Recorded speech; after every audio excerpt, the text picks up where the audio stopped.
With over 40 years in the hunt, going hard kennels Twin 1 and Twin 2, dogs like Champion the Debrat, the very first champion off Grand Champion Mayday, the Dog of the Year, and Register of Merit. Champion Pretty Mama, 2-time Best in Show and 2-time Gamest in Show. Going Hard's Bay Bay, Register of Merit, Damn to Champion What a Day, Champion Gus, Champion Elrod, Champion Yellowbird.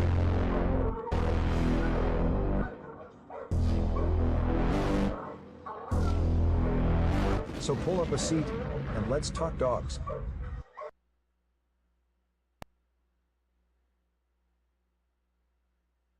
The dog game is dying. Let's talk about the game first, not the dogs. It's the challenge of the wins, the competitive addiction, the thrill of the win, and the rewards of achievements. Losing only gives you the drive to come back. I learned to watch the winners, my motivation was there, my dedication was evident, now I'm a winner. The problem is the cheating to win, manipulating the truth, and then it's the all-out liars. How is this sharing our achievements with liars, cheaters, and bullshitters? We have lost the historical value of the dog game. We can't decipher the real from the fake, the lost is the cost. So I salute these dogs of going hard kennels for all that you've given me in the game. Let's talk about pit bulls. The history, the breeding, the maintaining and feeding, and the controversies surrounding the great hunts. Come interact with the legends, and ask questions, and listen to their stories as we talk about kennels and dogs of the past and present. Hosted by one of the game's most respected kennels, with over 40 years in the hunt, going hard kennels Twin 1 and Twin 2, dogs like Champion the Debrat, the very first champion off Grand Champion Mayday, the Dog of the Year, and Register of Merit. Champion Pretty Mama, 2-time Best in Show and 2-time Gamest in Show. Going Hard's Bay Bay, Register of Merit, Damn to Champion What a Day, Champion Gus, Champion Elrod, Champion Yellowbird.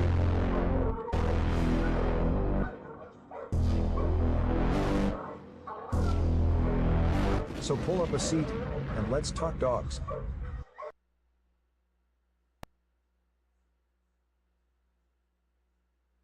The dog game is dying. Let's talk about the game first, not the dogs. It's the challenge of the wins, the competitive addiction, the thrill of the win, and the rewards of achievements. Losing only gives you the drive to come back. I learned to watch the winners, my motivation was there, my dedication was evident, now I'm a winner. The problem is the cheating to win, manipulating the truth, and then it's the all-out liars. How is this sharing our achievements with liars, cheaters, and bullshitters? We have lost the historical value of the dog game. We can't decipher the real from the fake, the lost is the cost. So I salute these dogs of going hard kennels for all that you've given me in the game. Let's talk about pit bulls. The history, the breeding, the maintaining and feeding, and the controversies surrounding the great hunts. Come interact with the legends, and ask questions, and listen to their stories as we talk about kennels and dogs of the past and present. Hosted by one of the game's most respected kennels, with over 40 years in the hunt, going hard kennels Twin 1 and Twin 2, dogs like Champion the Debrat, the very first champion off Grand Champion Mayday, the Dog of the Year, and Register of Merit. Champion Pretty Mama, 2-time Best in Show and 2-time Gamest in Show. Going Hard's Bay Bay, Register of Merit, Damn to Champion What a Day, Champion Gus, Champion Elrod, Champion Yellowbird.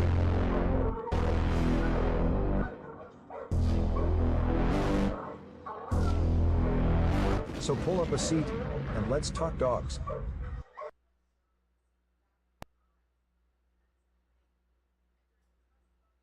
The dog game is dying.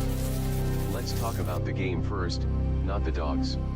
It's the challenge of the wins, the competitive addiction, the thrill of the win, and the rewards of achievements. Losing only gives you the drive to come back. I learned to watch the winners, my motivation was there, my dedication was evident, now I'm a winner.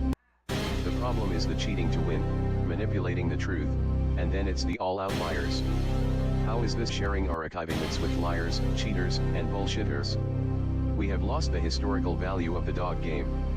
We can't decipher the real from the fake, the lost is the cost. So I salute these dogs of going hard kennels for all that you've given me in the game. Let's talk about pit bulls. The history, the breeding, the maintaining and feeding, and the controversies surrounding the great hunts. Come interact with the legends, and ask questions, and listen to their stories as we talk about kennels and dogs of the past and present. Hosted by one of the game's most respected kennels, with over 40 years in the hunt, going hard Kennels Twin 1 and Twin 2, dogs like Champion the Debrat, the very first champion off Grand Champion May Day, the Dog of the Year, and Register of Merit. Champion Pretty Mama, 2-time Best in Show and 2-time Gamest in Show.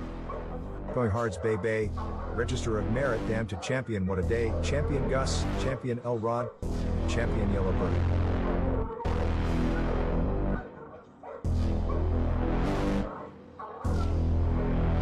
So pull up a seat, and let's talk dogs.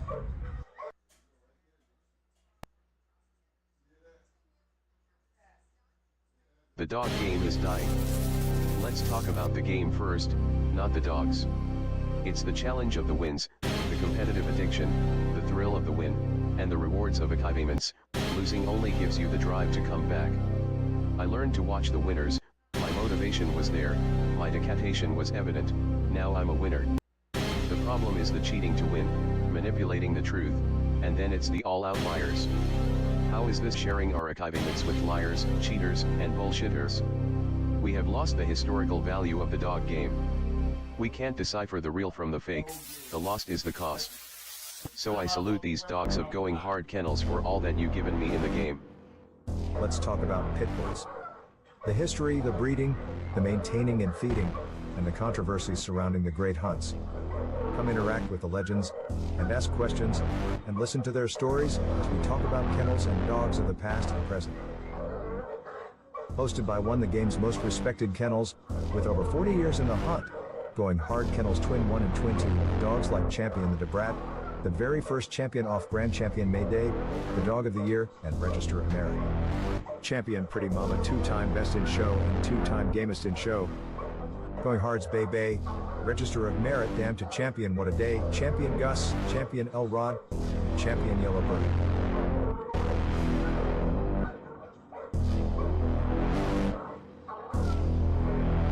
So pull up a seat, and let's talk dogs.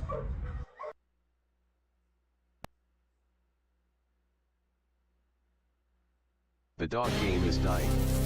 Let's talk about the game first, not the dogs. It's the challenge of the wins, the competitive addiction, the thrill of the win, and the rewards of achievements. Losing only gives you the drive to come back. I learned to watch the winners, my motivation was there, my dedication was evident, now I'm a winner. The problem is the cheating to win, manipulating the truth, and then it's the all-out liars. How is this sharing our achievements with liars, cheaters, and bullshitters? We have lost the historical value of the dog game.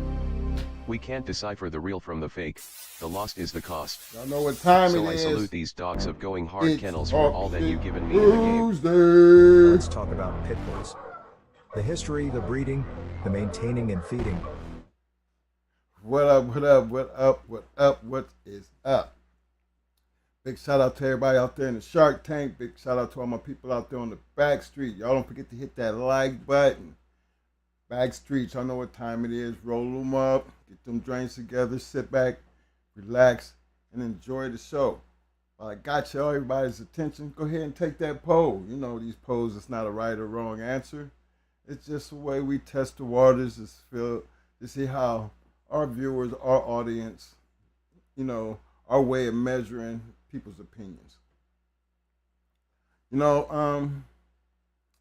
I don't know if I might have said this once before, but I'll say it again because it has a whole lot to do with our conversation tonight.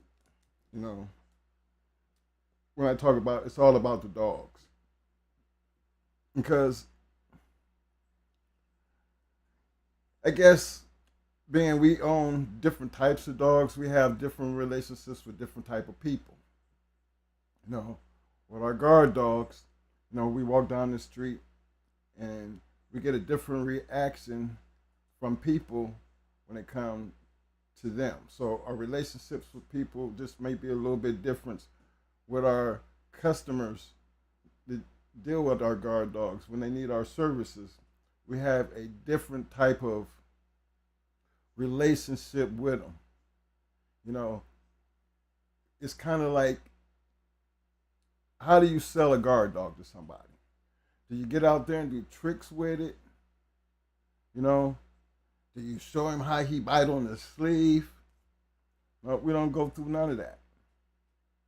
You know, I think it has a whole lot to do, you know, that first impression when you see the dogs and you look at the dogs. I think they see the seriousness of the dogs. And that was always a selling point for us because unlike these pit bulls, our view of looking at our guard dogs is a little different. You know, we don't have friendly guard dogs. You know, they're not actually people friendly. We always suggest, you know, put the dog in stay and we walk up to you to talk to you. Let the dog stay there. Why do we do that? Because we train our guard dogs to not let people get close to us. Yeah, we can walk in this store with these exact same dogs, walk up and down the aisle, and they're not going to bother you. Because in the process of us walking in the store and doing our shopping, there is no threat there. But if I stop doing something and you want to talk to me, I put my dog at sit and stay, and I walk up to that person and shake their hand, and I stand over there with them as they look at the dog and answer any questions they might have. There's a purpose why we train them to be like that. Because they are protection dogs. Their job is to protect me. So if I'm standing there talking to you and you happen to do something to me or grab me or do something aggressive, that dog's going to attack you. But long as that dog sits there and it's looking at me, conversate with you, that dog's ears are up and his intention is strictly on you. That's a selling point when we deal with people who need our services. Because I'm pretty sure they can look at the dog and know that that dog is about his business because they look, he hasn't taken his eyes off me yet. I said, because if you do anything as if you want to hurt me or you want to grab me or any type of way, that dog's going to attack you. I don't have to say anything. But as long as we cordial and we're standing here talking, that dog's going to sit there, but his attention is always going to be on you. Now, that's a guard dog. It's a different approach. It's a different conversation. When it comes to our pit bulls, that's something totally different. I'm not going to tell you to look at my damn pit bull and tell you how bad he is. He might be standing there tail wagging and jumping up and down and want to jump in your lap and all happy and wanting to play with you. You can't just actually look at him. None of our dogs would say that how bad they were. You just wasn't there. So the relationship with human beings was always, up front. We could walk them and we wouldn't have to worry about them attacking people. People could walk up to us and they could walk up to the dog and their tail would be wagging and people would pet them and everything. And then we stand there and have just a regular general conversation. With some dogs that we did have that we didn't trust around people. There were some that that you just don't know what they gonna do because they're not people friendly. How do you know they're not people friendly? Because anybody that walks on the yard, they the ones is trying to get at you. Everybody else is wagging their tail and wanting you to come pet them, but you got that one that is barking, and you don't know if you put your hand out there, he gonna look like he gonna snatch your hand off. You know when to put your hand and do the pet, and will he bite? Well, I know. I walked down through the yard. There was certain dogs that we know, and most of the time those dogs, it was the dogs right there in the front of the trail. You know, the big long row of dogs we had, and the very first dog that had the longest chain was always the dog that you had to walk by first, because that would be the one that we know he's going to bite your ass. You walk by there and he don't know you, he's going to bite your ass. So, to me, all dogs have a certain purpose. Even in these damn pit bulls. And just understanding that and knowing that about them, that's just one of the little things that you have to learn, and you learn over the years of having these dogs. Now, in our relationship, as far as us dealing with the American Pit Bull Terrier, as far as working as a team, it's actually 4 people, but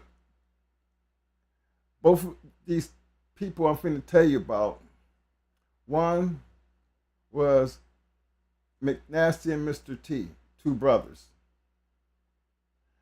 The other one was Joe and Nate Abraham. What I loved about them guys, when they dealt with us like brothers. Like, this is how brothers, this is how brothers do things, It was different than an individual concept type of thing. You know what I'm saying? Because when you're dealing with brothers, we picked up on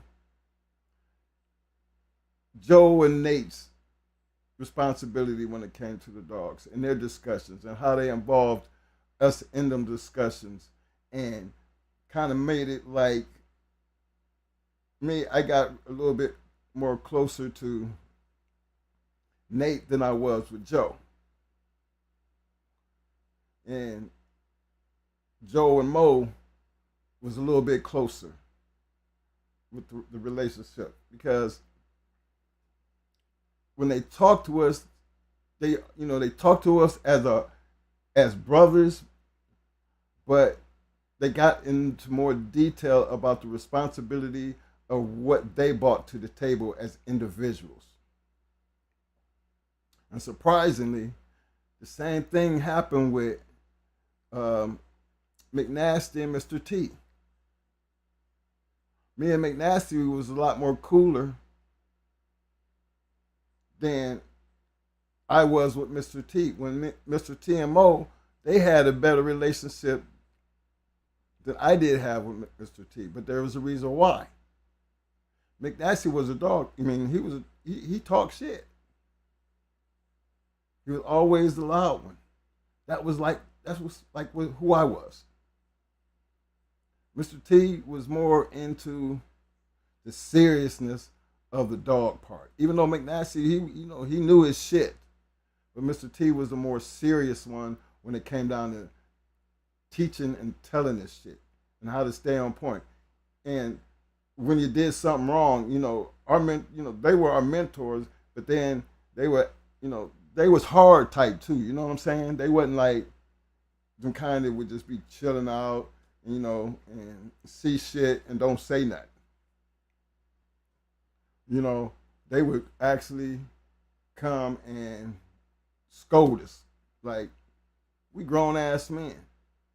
But the respect we have for them, they could come and chew your head off. Or be right in the middle of something, and you hear that voice, twin. You got their attention. Your attention gonna be like, you're gonna stop and listen to what need to be said.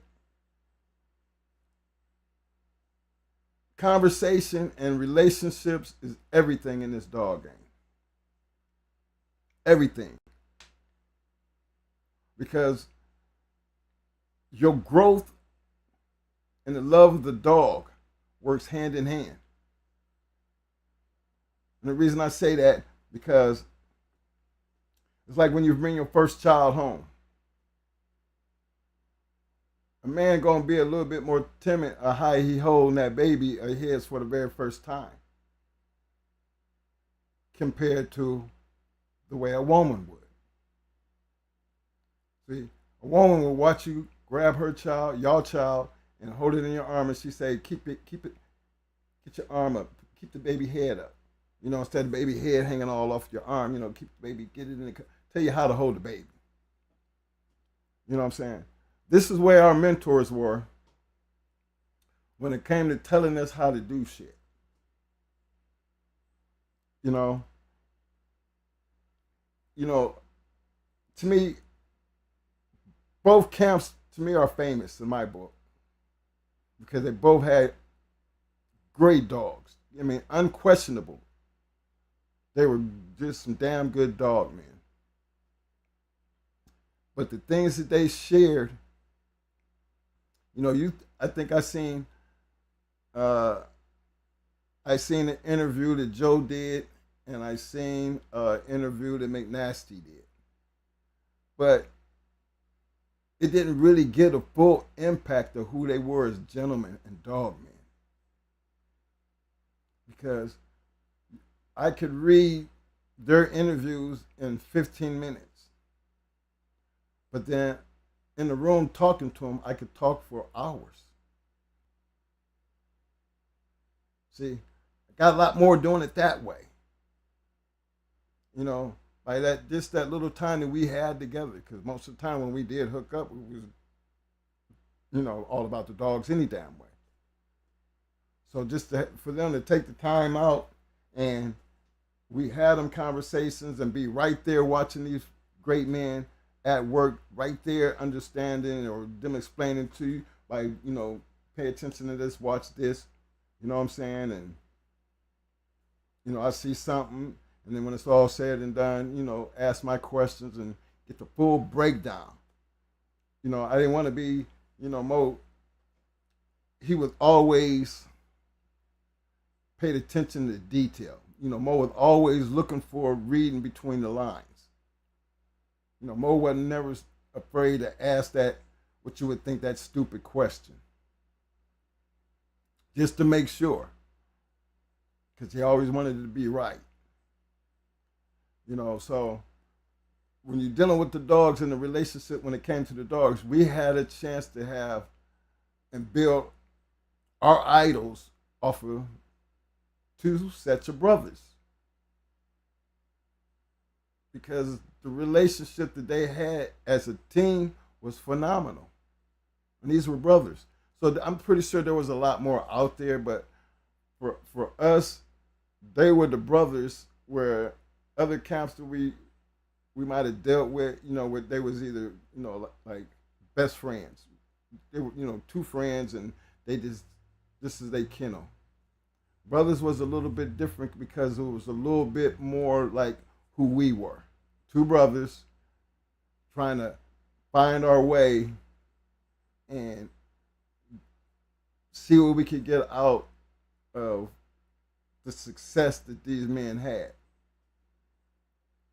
And to them, it was always funny because, they could see, even though we was twins, by just conversation, they knew the difference. Now, they seen us walk through the door, they might not have known, which one is Mike, which one is Maurice. But, once we got together and started talking, it was like almost automatic because we tended to, I'm going to go over here with Nate and Mo be over there with Joe. Or I would be over there with McNasty being loud and shit like he always was, and Mo would be off in the corner somewhere talking to Mr. T.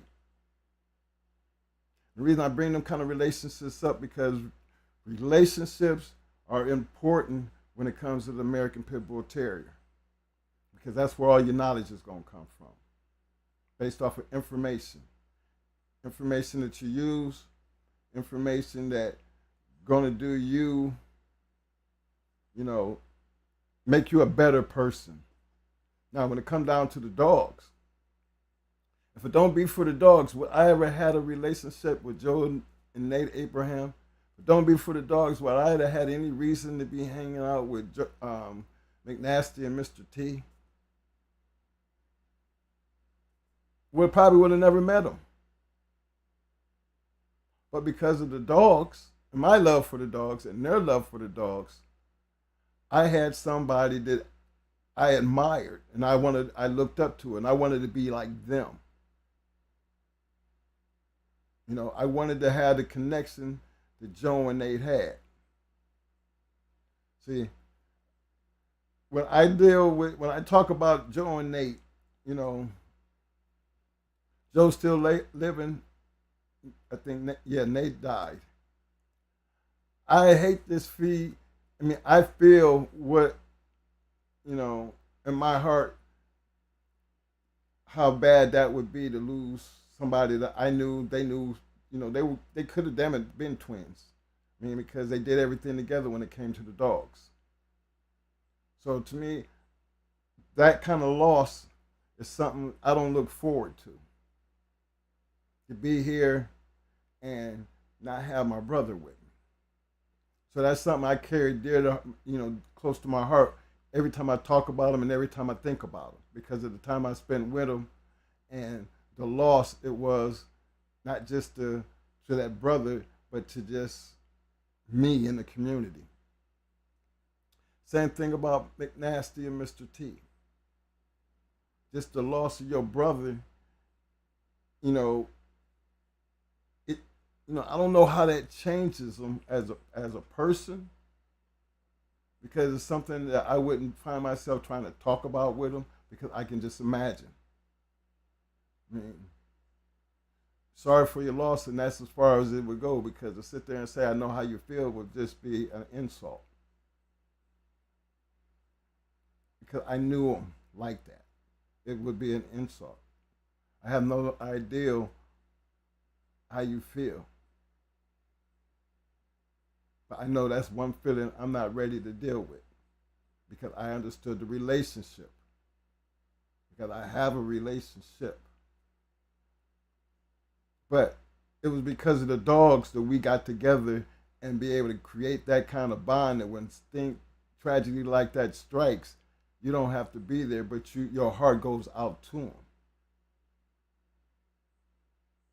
And it's those little things that makes me talk about, got to remember, fellas, this was all about American Pit Bull Terrier. This is where it all started from. This was the beginning. This is how me and my brother kind of became who we were as a tag team, because we had two great models of brothers who were very well at doing what they did and how they did it. And be honest with you, they were some great teachers. You know, hard at the tongue, you know what I mean? Still a grown man, but they'd be hard at the tongue, because they didn't really have to be like, you know, and Joe and Nate, they was really cool, laid back kind of dudes, man, for real. But, you know, that look, you know, that look Joe used to do is, you know, you ain't listening. See, you don't listen. You ain't paying attention. You know, some of the things that he used to, you know, say, and some of the actions he used to do, you know, I kind of mocked that when I deal with my brother. You know, and Mo used to get into that Nate attitude, being there, you know, and I'm sitting there just, you know, just my version of being Joe, just sitting there just looking, you know, and I'll say something, you know, and Mo, regardless of what's going on, he turn around and he look at me and like, what you think? I say, well, you know, I'll be like, send him in. And he'll send him in. You know, that was Joe and Nate, you know, that cool ass, laid back, you know, but two brothers putting in that work. And I just admired that shit. Two of my greatest mentors that I will never forget. And they, you know, not everybody had an experience to know them or even talk to them. But you see, you know, they're part of history, man. That's all I'm gonna tell you. They're just a part of history. Same thing with McNasty. You know, McNasty might have been the loud one. But see, Mr. T was one you didn't want to see him get mad. He already knew how his brother was always loud, always in the midst of shit. T was more the calm one, but he was serious about his business. You know, that's where Mo and T got more close compared to me and Nasty. See, me and McNasty, you know, we always looked like we was fixing to fight. Me and him always was at it. You know, but out of my respect for him, when it came down to him trying to tell me something, I shut my mouth and I listened. But when we out just bullshitting and getting loud and shit, I get loud with him. Better you tell me, twin, you're being hard-headed. You ain't doing what I told you. You know, you sit right there and you let him do that. You know, I mean, what good are you type of shit. You stand up there, look and say something, you know what I mean, that kind of shit. I don't argue with him. I mean, that's him getting my attention to just get over there and say something. You this motherfucking second. What the fuck you stand up there looking all stupid for? Say something. You know, that type of shit. And didn't care who was around. You know, I didn't feel all embarrassed or feel like he hurt my damn feelings or anything like that. And there was a reason why. Because when he had to come at me like that, that meant there was something I wasn't doing. I know I'm supposed to be doing, but I may be wrapped up in some other bullshit or arguing with another motherfucker, and I'm totally off my game because I got to let somebody else distract me away from what I'm doing. And my brother was there, you know, they was there. He didn't play that shit. Cause I've been checked by him like that before, and wasn't no disrespectful thing. He just tightened me up on my game, and some of them things I can talk about now because those are things I never forgot. You know, as we went on when it came down to dealing with these American Pit Bull Terriers. So when you start talking about it's all about the dogs, because it is. Because what other reason would they have a relationship with me or Mo? And you take the dogs and you just think about all the different relationships that we have with all the different people, all the people's yards we've been on, and all the shows we was a part of, all the shows that we got a chance to see, all the people's houses. Look how many dogs I have seen over that span of time. Think about that experience. Some yards looked it better than the others. You know, Mo told you about the California Jack's yard. You know what I mean? I didn't go with him, but my kennel partner, they was with him. And Mo told me the story, but he shared that with you guys. He was walking around there stepping all in dog shit, yard all fucked up and everything. But not everybody was like that. You know, and I say that because I think we've been doing this going over 2 years now, so I got a chance to see a lot of chats, see a lot of you guys' pedigrees, and see a lot of the back and forth and all that other shit. And I always felt like if the dogs matter as much now as they did back then, you wouldn't have all the drama that you have now compared to what we had back then. Because, see, drama always, drama kind of ended when the show went down. That's what the sole purpose of the show was. You know how you had your pregame, your pre-fight, stand up there and you're doing like that and people, all in each other's face and be wanting to swing and everything, That's kind of what I call the pit bull pregame. All the shit talking. But the thing is, we got a date. We got a time, a weight, and a date. And I guess that was, that part of the hype comes with everything that you do. That's that hype. So that wasn't unusual. Because whether we traveled or whether we was happened to be at another show before our show, and then we was happened to be at the same place, and that person over there talking that shit, yeah, that's that pregame shit.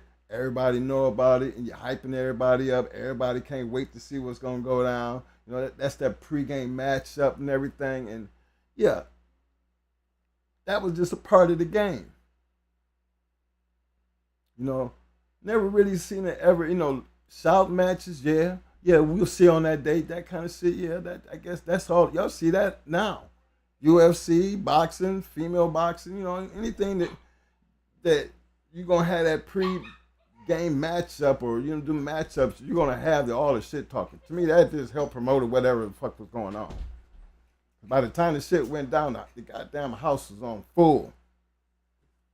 And if you didn't know how to get there, you was trying to get there. That all was all part of the game. That's, to me, I learned that early, and trust me, it was always a part of the game. Because when it all got down to pregame shit and the release the dog thing, the dogs basically took care of the business. The dog's journey spoke for itself. And then in the end, to see all that pregame shit that came with it, and to see that handshake and that good job, good dog, and be there to help that man fix his dog, or they there to help you fix your shit. Everybody it's all about the dogs. Let's do what we can to fix the dogs. See, all the bullshit, all the pregame hype, now we're at postgame shit, whole different attitude. Because then it became all about the dogs. Win or lose, it was going to always be about the dogs. And fellas, I've been to see a whole lot of shit, been around a lot of shit, and that was tradition. It didn't matter who it was. That was tradition to me. Mo used to have his med kit and his IV bags and his staple gun, everything be on deck. Even when the fellas like, Mo, bring your kit with you. Because Mo had got good at that. Mo would be right there, patching them up right after the fact, boom. Whatever it take, Mo MD in the house, Mo go to work. That's just one of the things that we picked up along the way. And people kind of knew it, and they, got invited and got a lot of shit done. But then that was just tradition. It wasn't unusual. And again, why? Because it's about the dogs. Does that sound like a game where people didn't care about their safety and the well-being of the dog? No. Because I see the same thing in boxing. Person getting knocked out, wave your hand, everybody run to make sure to get him up on his feet. He getting all the attention he needs to make sure that they all right. Even in boxing, we've had people who died after those type of fights. But for us in the Bulldog game, you got two warriors, and they deserve the best attention. So I always looked at it like, when people talk about gory and total mistreatment, maybe I'm blind or I'm crazy or something, but I just never felt like that. Because I know both parties, their heart is into their dogs. They're going to do whatever they can to save the dog. They're going to do whatever they can to make the dog feel better. Because ain't that what we do when we be boxing? You see some of the damage in these UFC fights. You see the blood and squirting everywhere. You see all of that shit. but it packs arenas all over the world. And this is people who can think. These are human beings, you know what I mean? Like, and then they hear people say, we make these dogs do what they do. No, they were bred to do what they do. When you start talking about boxers and UFC fighters, does anybody make them do what they do? No, they love doing what they do. And that's why I talk about, hey, regardless of what's going on, it's always going to be about the dogs. If you always kept the dogs first and your feelings second, you would actually have less drama, when it comes to dealing with people. Because the dog game is something I never felt like you could talk.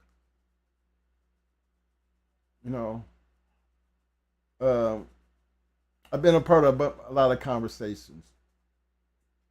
And I think sometimes when you hear these conversations, you don't know if the person's saying what they're saying because they're trying to be a hater, or you don't know if the person's saying it because they got a beef with that person, but that don't have nothing to do with the dog.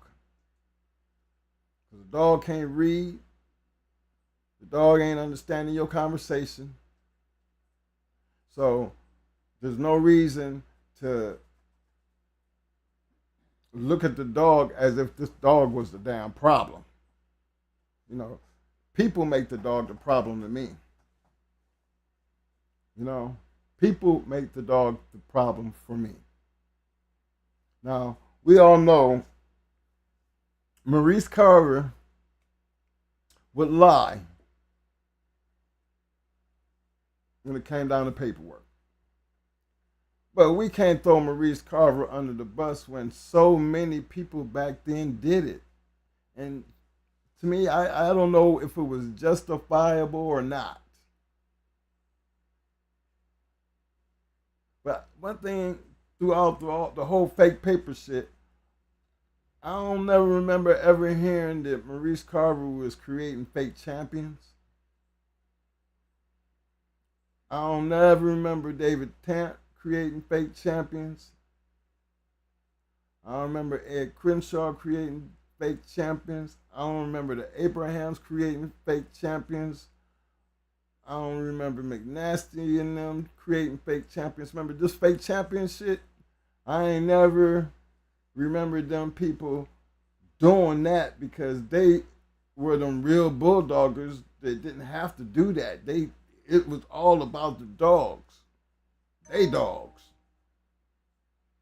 To them, there was no reason to create nothing fake. And that's how I'm looking at it. That's how we looked at that shit. You know what I'm saying? It's like, it ain't me fighting, it's the dog. So, again, like I said, it's all about the American Pit Bull Terrier. So when do we get away from it's all about the dog and get into this fake paper, fake championship, even fake grand champions? I mean, that's, 3 was bad enough, but to just step out there and put 5 out there, I thought the Beeline days was over. I mean, I think he took such a headshot that when he went away, it was like he went away. But it brought more clarity to everybody who wanted to try that shit after the fact. Because with the community being as big as it is, and I mean, I say that because when we first started doing this, wouldn't nobody know who the fuck the twins was. I'm pretty sure everybody was, questioning, who. I don't know. But if you out there, it ain't hard to find out anything you want to find out. It just ain't. So that's kind of how we looked at it. You know, don't have to brag about it. All we doing is talking about it. But if you really want to know, you can, it's enough out there that you can really find out. But what were you trying to find out about who we were, or were you trying to find out about our dogs? Because in order to find out who we was, you had to be looking about the dogs. Because, you know, what other reason would you question anything we're saying unless, just unless, you wanted to try to understand who's the one that's telling the story? Because it's easy to find out who the fuck we are. But in the process, how you gonna miss the dogs? Because then this American Pit Bull Terrier game that I played in, it was never about me, the individual. It was always gonna be about the dogs. Because the dogs and the success of the dogs is what brought the attention to us. You know, I learned that from my mentors. Them. Because the quality of their work was always going to be seen in their dogs. Now, we all have taken losses. That is true. We wasn't guaranteed wins, but we all understood that. Why you think we put so much emphasis on the dogs that we used? You know how many times I kept hearing about the dogs that we use? You can imagine how many times that was stressed. And then based on the dogs you're using, twins, you got the right dogs, but is you the right person to have these dogs?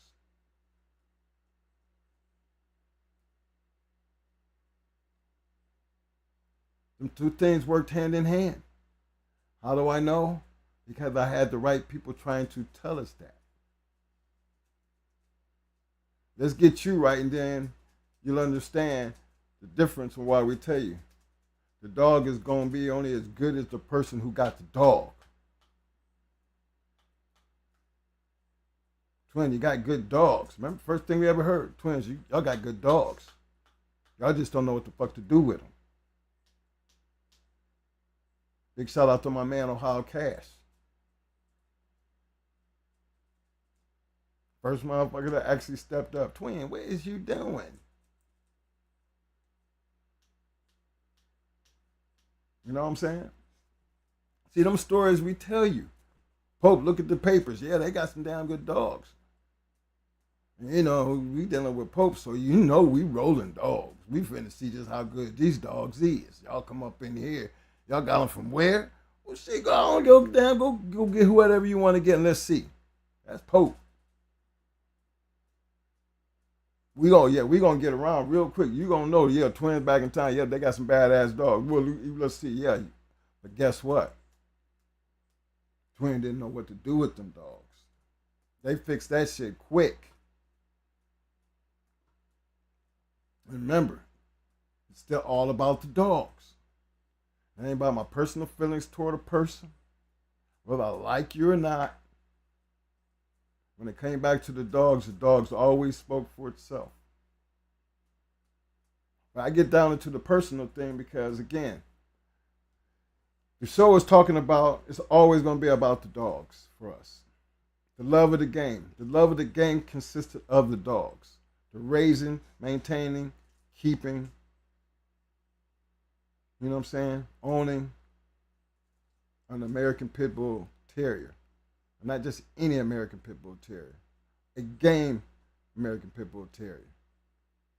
But I'm trying to understand something. That's why the poll question kind of went kind of off topic, because I want to know.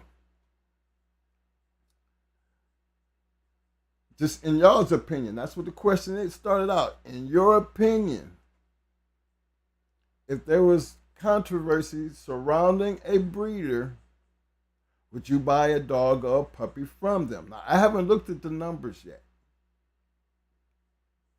but I've heard enough conversations out here that I be trying to figure out where y'all heads at. Because one thing I'm starting to, I've heard us say it. I've heard, y'all seen us, put up all the pedigrees and all this shit. But I'm still wondering, did anybody forget that one comment that is so oftenly spoken, that quit buying other people's shit and breed your own shit? Because you wouldn't have to worry about that shit. Y'all remember, y'all hear it, it's almost a common speech for us, because that's how we start creating our own shit. Don't go buying up shit. Don't go buy shit. No, create your own shit. In order to be able to create your own shit, you got to have some type of knowledge of what you want and how you want it, and you got to get out there and you got to make that happen. So I look in here to see the breeder situation, and it's really controversial. Now, it was controversial back then, but if you notice, a lot of the pedigrees and a lot of our breedings and a lot of the people, our mentors that taught us what to do, they were basically breeding their own shit. Now, Abraham and McNasty, we didn't learn the breeding program from them. We learned the fight game from them. We learned how to be twin one, twin two. Be as brothers, work as a team together. Y'all brothers. Y'all know each other. Y'all gonna have a different relationship. Y'all one got to do their part. Y'all might go back and forth, but you can't get away from this is what you do and this is what he do, and y'all maintain that. How do we know that? We've seen it work. We've seen two brothers, Mr. T. McNasty, Joe and Nate. Prime examples.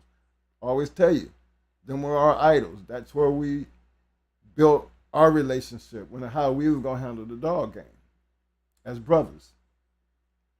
But when it came down to the breeding aspect of it, you had Eminem,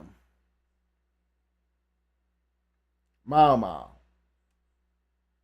Stone City, Victor, Angel, Hardcore. Them people are great examples of what it means to create your own shit. Black Ice,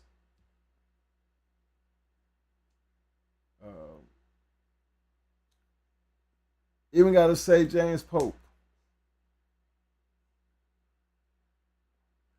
Cheryl Powell, James Edwards. Those people were great examples when you look back on them for us of what it meant to breed your own shit. All about the dog. So to me, you can't complain. And I don't see why there is such a controversy of a breeder, if the controversy is there. And I've noticed from what I've seen so far, there would still be people who would buy dogs from a breeder who's been surrounded by controversy. Because the show didn't stop Maurice Carver. Show didn't stop David Tant. Or Evolution, or Chico Lopez, or Beeline. That name could go, that list can get long. But it didn't stop people from buying the dogs. Why? You take each one of the kennels I just named, what made them special? That with all the controversy going on, why were they still able to sell dogs? That was the big question. I ask your opinion if you would. But to understand your answer, that's a whole new different type of story. Because controversy never stopped anybody from selling dogs, if y'all noticed. Never.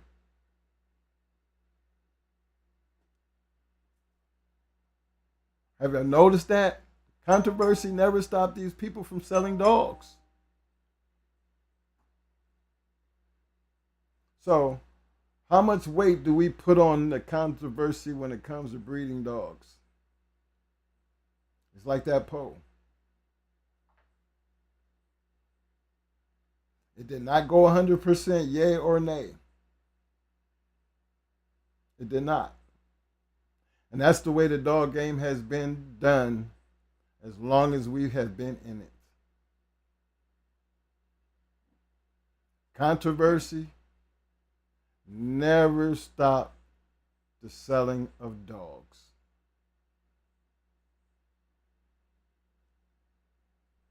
So why make it an issue now? Just accept the fact that you wouldn't do it. Because what you won't do, somebody else will. You can't hate on them because they doing it.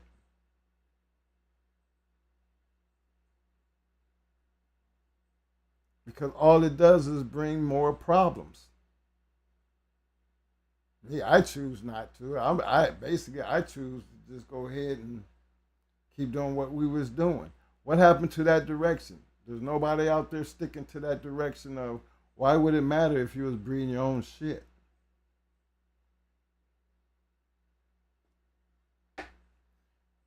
For me to even want to breed to anybody's shit that they got on their yard, and this is all about the controversy, they must have a damn good dog over there for me to even consider. Because it ain't about the breeding at that point, about buying shit from you.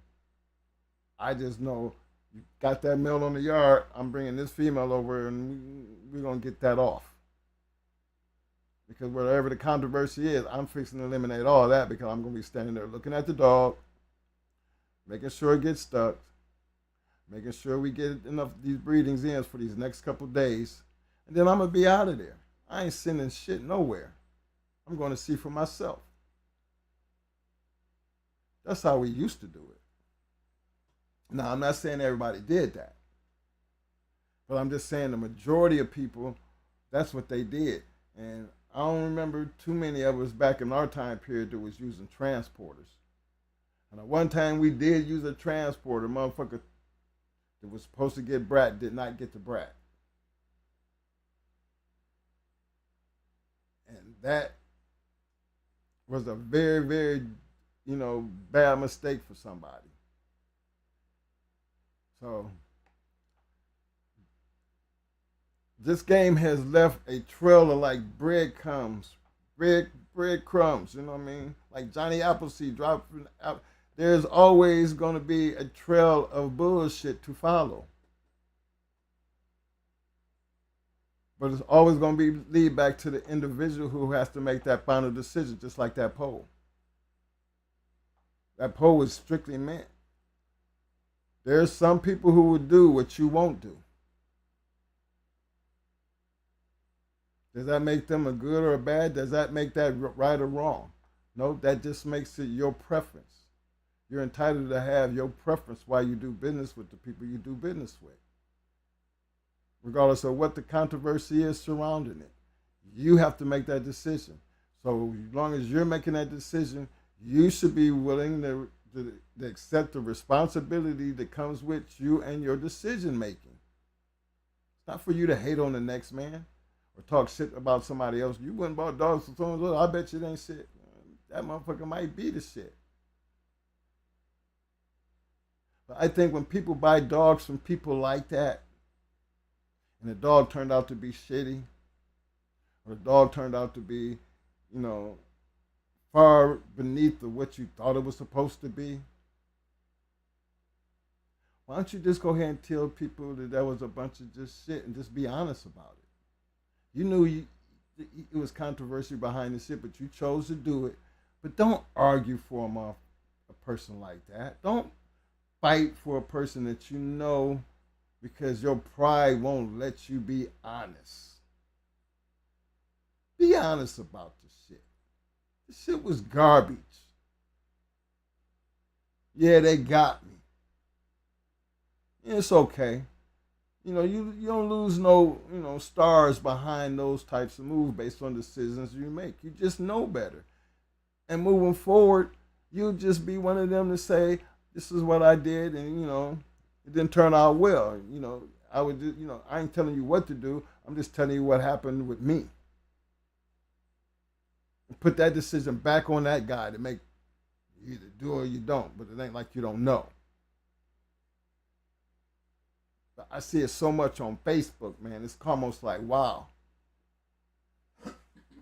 This is as the world turned. Some of the back and forth and the conversations is almost like, okay, now is that supposed to change somebody's mind? I mean, there's all that back and forth, is it supposed to change somebody's mind? Now, most spoke on this once before about, a situation about these two grand champions. And don't nobody know about them, but then we're just wondering because people want to know. That ain't trying to throw no wrench in nobody's wheel. Because the same way we got up in here talking this shit, as far as these dogs concerned, people want to know. Who is them? Who are that? Who are they? People want to know. Ain't nothing wrong with you getting out there, putting in the work and find out. If you really want to know. But what happens when you find out and you really do know? Did it really make a difference? Did you look at us a different way when you found out? Remember, Schoolboy made a comment that who is these dudes? Because whoever they is, they know what they're talking about. And it didn't take him long to find out. But what came up, what made him want to go find out? He told you what it was. I was listening to what you said. That sounds like a person who knows what they talk about. I ain't never heard of them before. But once you find out, feel a little bit more comfortable. I didn't know we knew VBK. They had some of our dog, one of our dogs out that way. That's right out his way, and he was real good friends with him. So that made it even more comfortable for him to say, well, shit, if they had y'all dogs, y'all get, like we said, yeah, we did have some badass dogs. But then everything that I'm saying right now all has to do with, it's all about the dogs, gentlemen. Not the person. The dogs. The dog's gonna be an easy fix to all the problems y'all have out here. Get back to the dogs. And if you don't trust nobody, then what's wrong with breeding your own shit?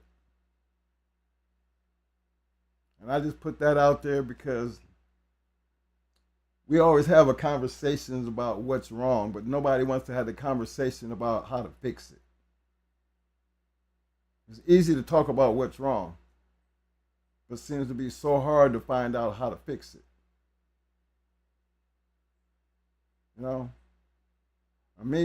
My quickest way of fixing anything that's wrong is get back to the dogs. Because the answer gonna be in the dog regardless any damn way. I'm gonna put my money on anything, it's always gonna be the dog. You can tell me all you want about the dog, but let me see for myself. And that's the fun thing about keeping it on the dog. The dog gonna represent just like that German Shepherd or that Malinois that's sitting there. You know what I mean? Remember when I told you in the very beginning? My Malinois ain't human friendly. Before you walk up on me, I'll stop you right there, tell the dog to sit, and I'll come to you. And just that conversation, they can look at that dog and know that dog is about that life because they can look at the dog. I ain't got to show them shit. Dog just sitting right there, ain't doing a damn thing. But you can best believe if you looked at that dog, you know to yourself, by just looking, that dog right there, it looked like it's about that life. And that's when you stop and you let them know, yeah, that dog is really about that life. You know what I'm saying? Now, only a stupid motherfucker knowing that when you just bullshitting and grab. Because at that point in time, we're going to let you get bit. If you really want to find out some dumb shit like that, I ain't going to call them off. I'm going to give you a chance to see what you want to see. I ain't going to let him hurt you bad, but I'm going to let him get your ass because why you playing? Knowing that dog look like it's something to be played with. Because I've had dumbass friends that do shit like that. Twin, get the dog! Twin, get the dog! Man, goddamn, come on, Twin, quit playing! The motherfucker bite me! But it's silly shit like that, you know what I mean? But again, that's just one of them things where I be trying to tell you, certain things you could be able to see for yourself. Don't have to I can tell you all day. But you got to be able to see it for yourself. I think if we get back to that part of the game, we wouldn't have as much confusion as we do, So I want to thank everybody for showing up. I'm going to get out here and check out what this poll looking like, and we're going to go from there. You know what I'm saying? I'm going to turn this over to my man, Mo. It's on you. Show him what you going to do. Hey, big shout out to my man, Buck City, and everybody who was at the show there earlier. Damn good show.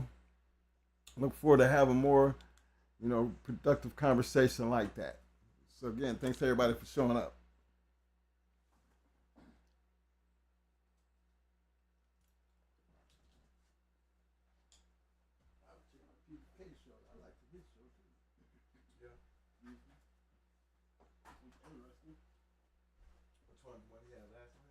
Yeah, his last two shows was pretty good.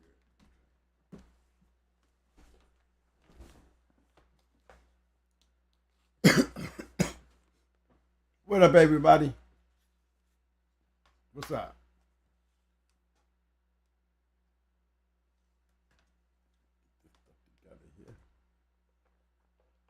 What we gonna do now?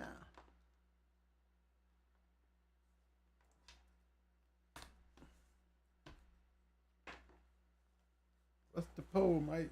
Pulling it up. Big shout out to my man Oscar. Welcome to the Shark Tank, Oscar. Okay, fellas. So far we got 68 votes. The poll question is, in your opinion, will the controversy about American Pit Bull breeder prevent you from buying a dog or a puppy? We have 57% that said yes, and 43% that said no.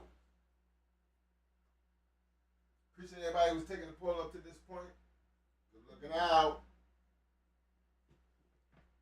Hey, don't forget to hit that like button when y'all get a chance. Hey, plug me in, money. Talking good tonight, wasn't you, buddy? Preacher? Yeah, man.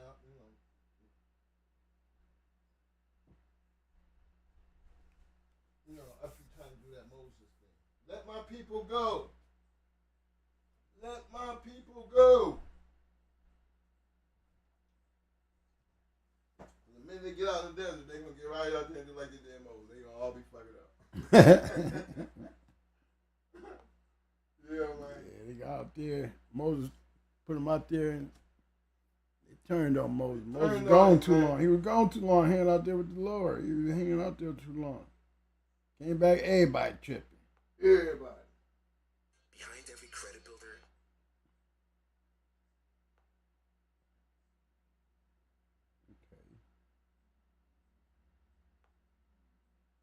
I mean, I was wondering if Maurice Carver had some great dogs.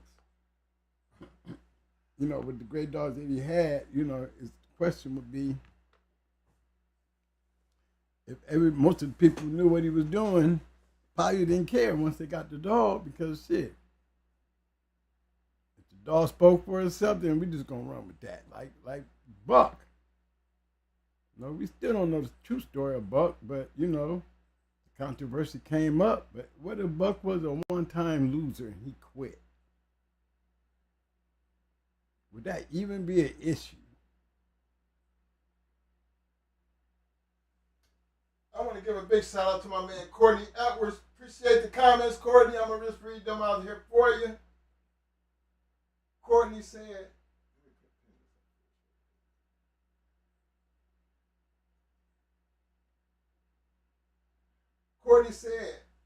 that depends on who this breeder is and if I know what the controversy is about.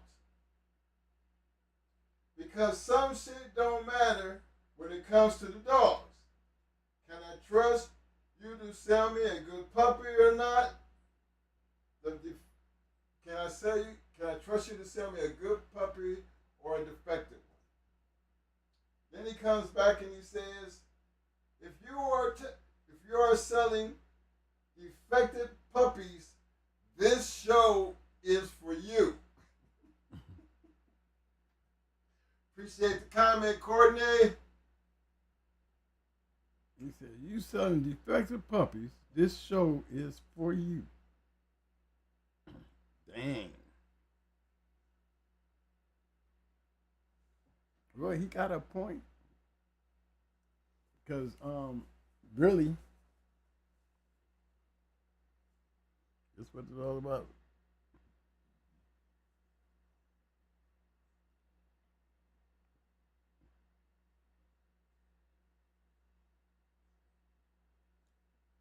Yep, it really is all about the dogs. That's the hardest thing. I always thought was the hardest thing was the bullshit. Back then, it was the hardest thing was the bullshit. You know, I think every era in the dog game had some bullshit. You know what I'm saying? And if you go back and look at the old journals, go to the editors section and read the editors. The editors' news, you know, where they put everybody sending their little speaks about and things. There used to be a lot of information in there. It's almost like a podcast itself. You know, maybe we need to go in and open up some of these old journals and just go through the editors and listen to, even back then, what some of their hang-ups were. Let's go back and look in some of these old journals, look it up, and say, well, let's look at the editors section. Let's see what they're writing in about. Damn near like a podcast on paper. You know, they're thanking people, you know, shout out to this person, you know, showing how this particular show went, showing any discrepancies that might have been out there, showing, you know, just honesty, you know, somebody didn't got done wrong. I mean, there's all kind of shit in those editors' news. But it was, like I said, entertaining like a podcast. You know, you get firebacks, you know, you get those that fire back. Next issue might have a comeback. Well, I'm coming back on this conversation about me. And it was like, you know, it was interesting, but it was not, you know, only thing about the podcast, you know, it can go on and on and on and on. You know, how many journals it's gonna go the same old shit gonna keep going on and on and on. Not too many. You know, you would have to be a really a heavy writer, and then it really would have to be some prolonged shit going on for Jack that you're gonna let it come through there, you know? So, what, my voice down? What they said I'm talking too low? Oh, okay. Let me move up some. I'm sitting back chilling, you know. Conversation, you know what I'm saying? But it really do boil down to the dog. You never had a kennel battle, kennels are talking shit. Well, they can scream and holler all they want until they start throwing weights. Once they start throwing weights, okay, now then they got serious. Once they start locking up, now it's on. Because either you going to show up, it's going to be a fun night to see, or you're going to pay a forfeit and pay your way out of trouble. So that's basically what you're doing. You know, some guys will do it and pay a forfeit. Put the forfeit up and everything. Come dog time, you know, especially when you got two mad kennels, you know, it's going to be a little discrepancy going on. Because I done seen guys come to the show and don't come with a dog. But they come there just to see the other dog get on the scale before they pay the forfeit, just to be aggravated, just to aggravate the issue. Oh yeah, they'll lock up, go through the whole key, showtime, show up with no dog. But ain't letting that forfeit go until that dog touch that scale. Come pick up the phone and say, I ain't coming. Go ahead and take the forfeit. So when did you decide not to do this? Oh, he decided 2 weeks in he wasn't going to do it. He decided the day he locked up that he was going to probably throw the money away and piss you off how you worked your dog all through the key. Then just to show up, to make you put your dog on scale, he might get his lockup money back. But I think that, you know, it's part of that issue. Only time that usually happens is when you got two battling kennels. You know, if they both show up and make weight, it's on. But, you know, 9 times out of 10, when you had them battling kennels like that, you know, if it ain't 100%, guess what? They ain't going to say a word. They ain't going to say a word. They stopped working their dog 3 weeks ago. You know, you showing up, dog ready to go, you ready to go. You know, here he is standing there at the scale with no dog.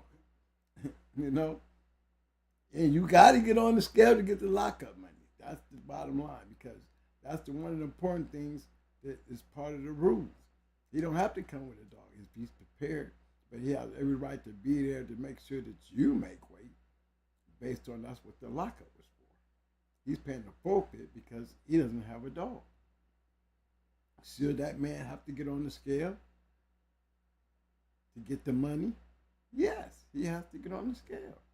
If the dude didn't call him back and drop out and say, I'm not coming with a dog, you know what I'm saying? When he decided not to do it, then he's basically telling dude that I'm not going to be there. Or he's telling dude, hey, I ain't coming with the dog, but I ain't giving up the lockup until I see your dog make weight. Oh, they're going to argue about that all the way up to the scale. Because neither one of them's holding the lockup. There's a lockup man holding the lockup. Lockup man, he's not going to let nothing go based on the agreement that was made at the time that he took the lockup money. Unless it was made clear to the lockup man, look, if he don't show up, or if he stops working his dog and or we drop out, you know, the forfeit is to be paid and nobody has to go to the scale and weigh in.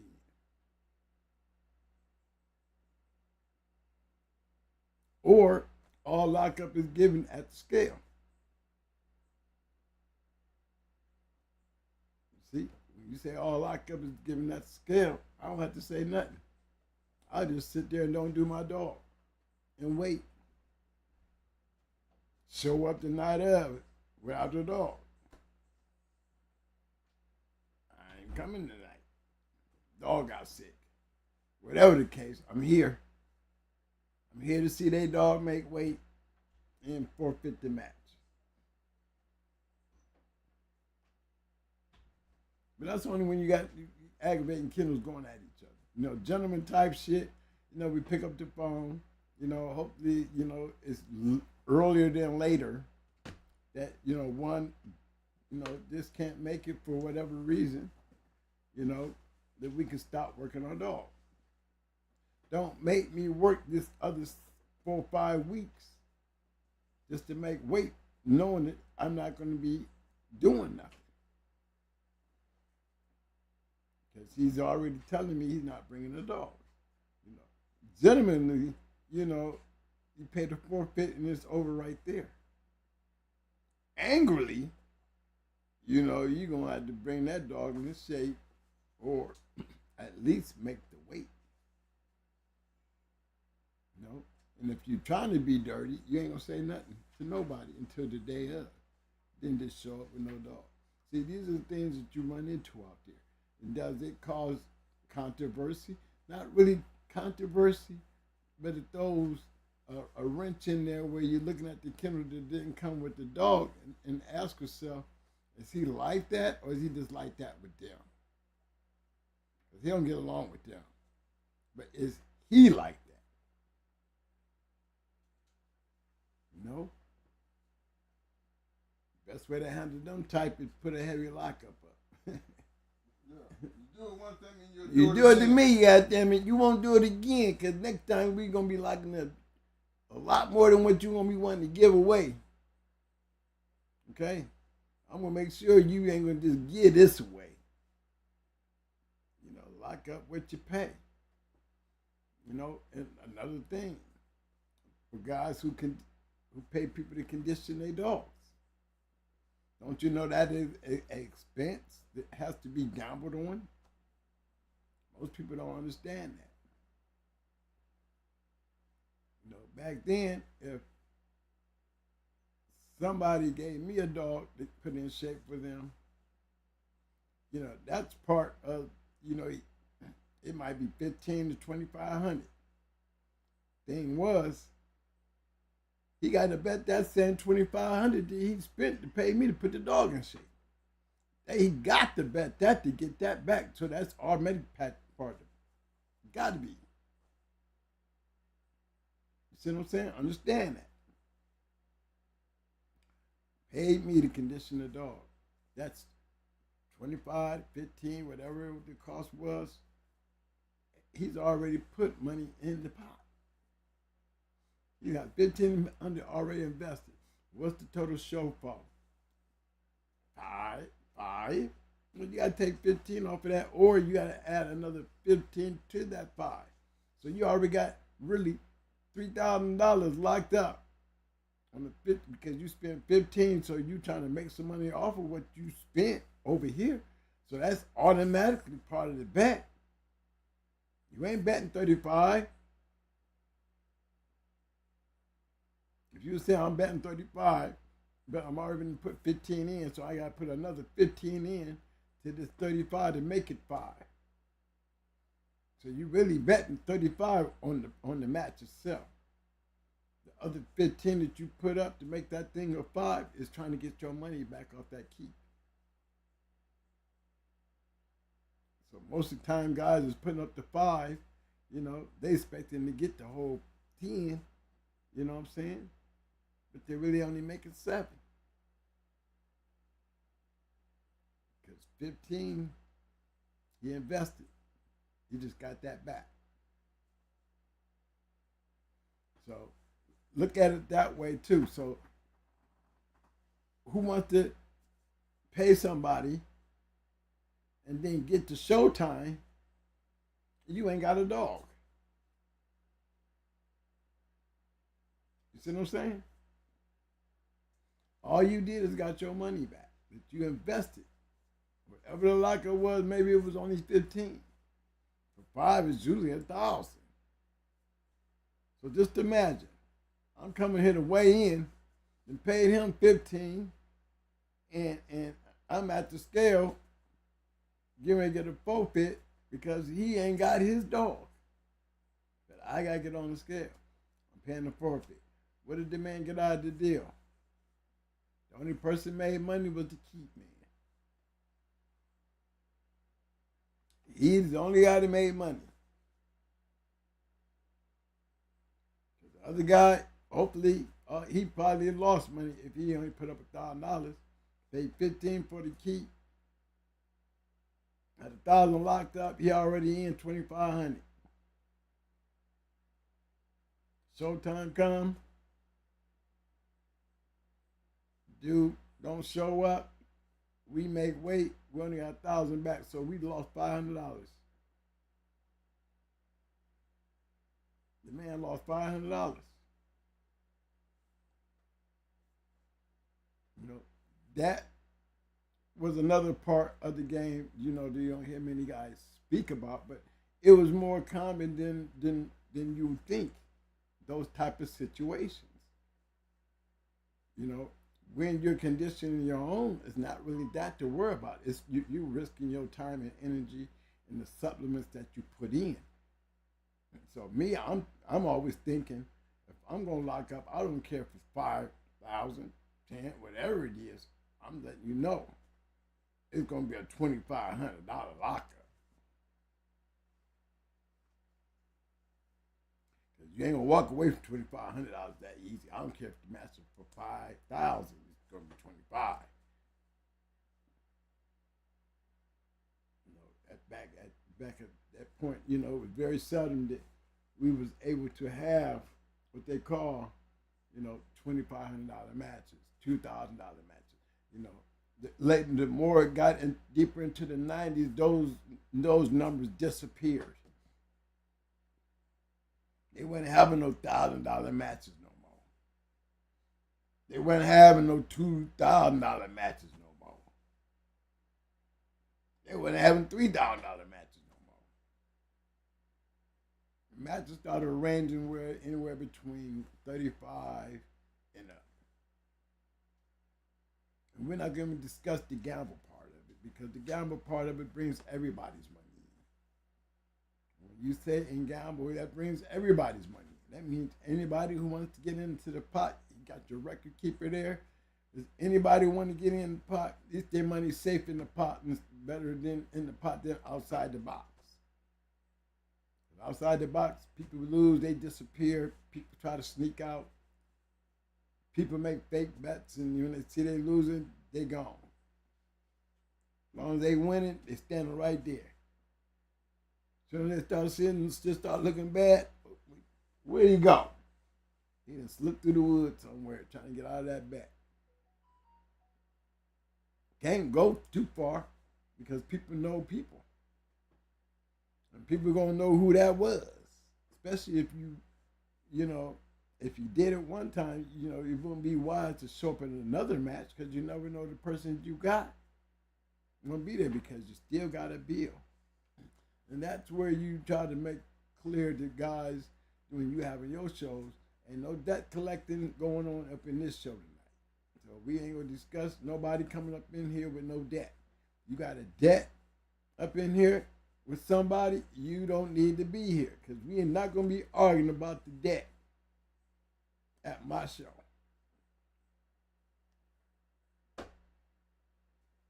You know what I'm saying? Bro, you got a debt, you can't be here. The shit jump off, it's going to be because of y'all in this debt that you owe. You didn't pay the forfeit. Or you didn't pay the man. You skipped out on a bet during one of the shows. The man here said you owe him, so you gotta go, man. Either pay the man to stay or you gotta go. Cause this man gonna be wanting his money, and ain't nobody gonna be going through that shit with y'all tonight. So get the man his money, or you gotta go. See, these are the little interlude things that be happening down there in the basement that most people don't talk about.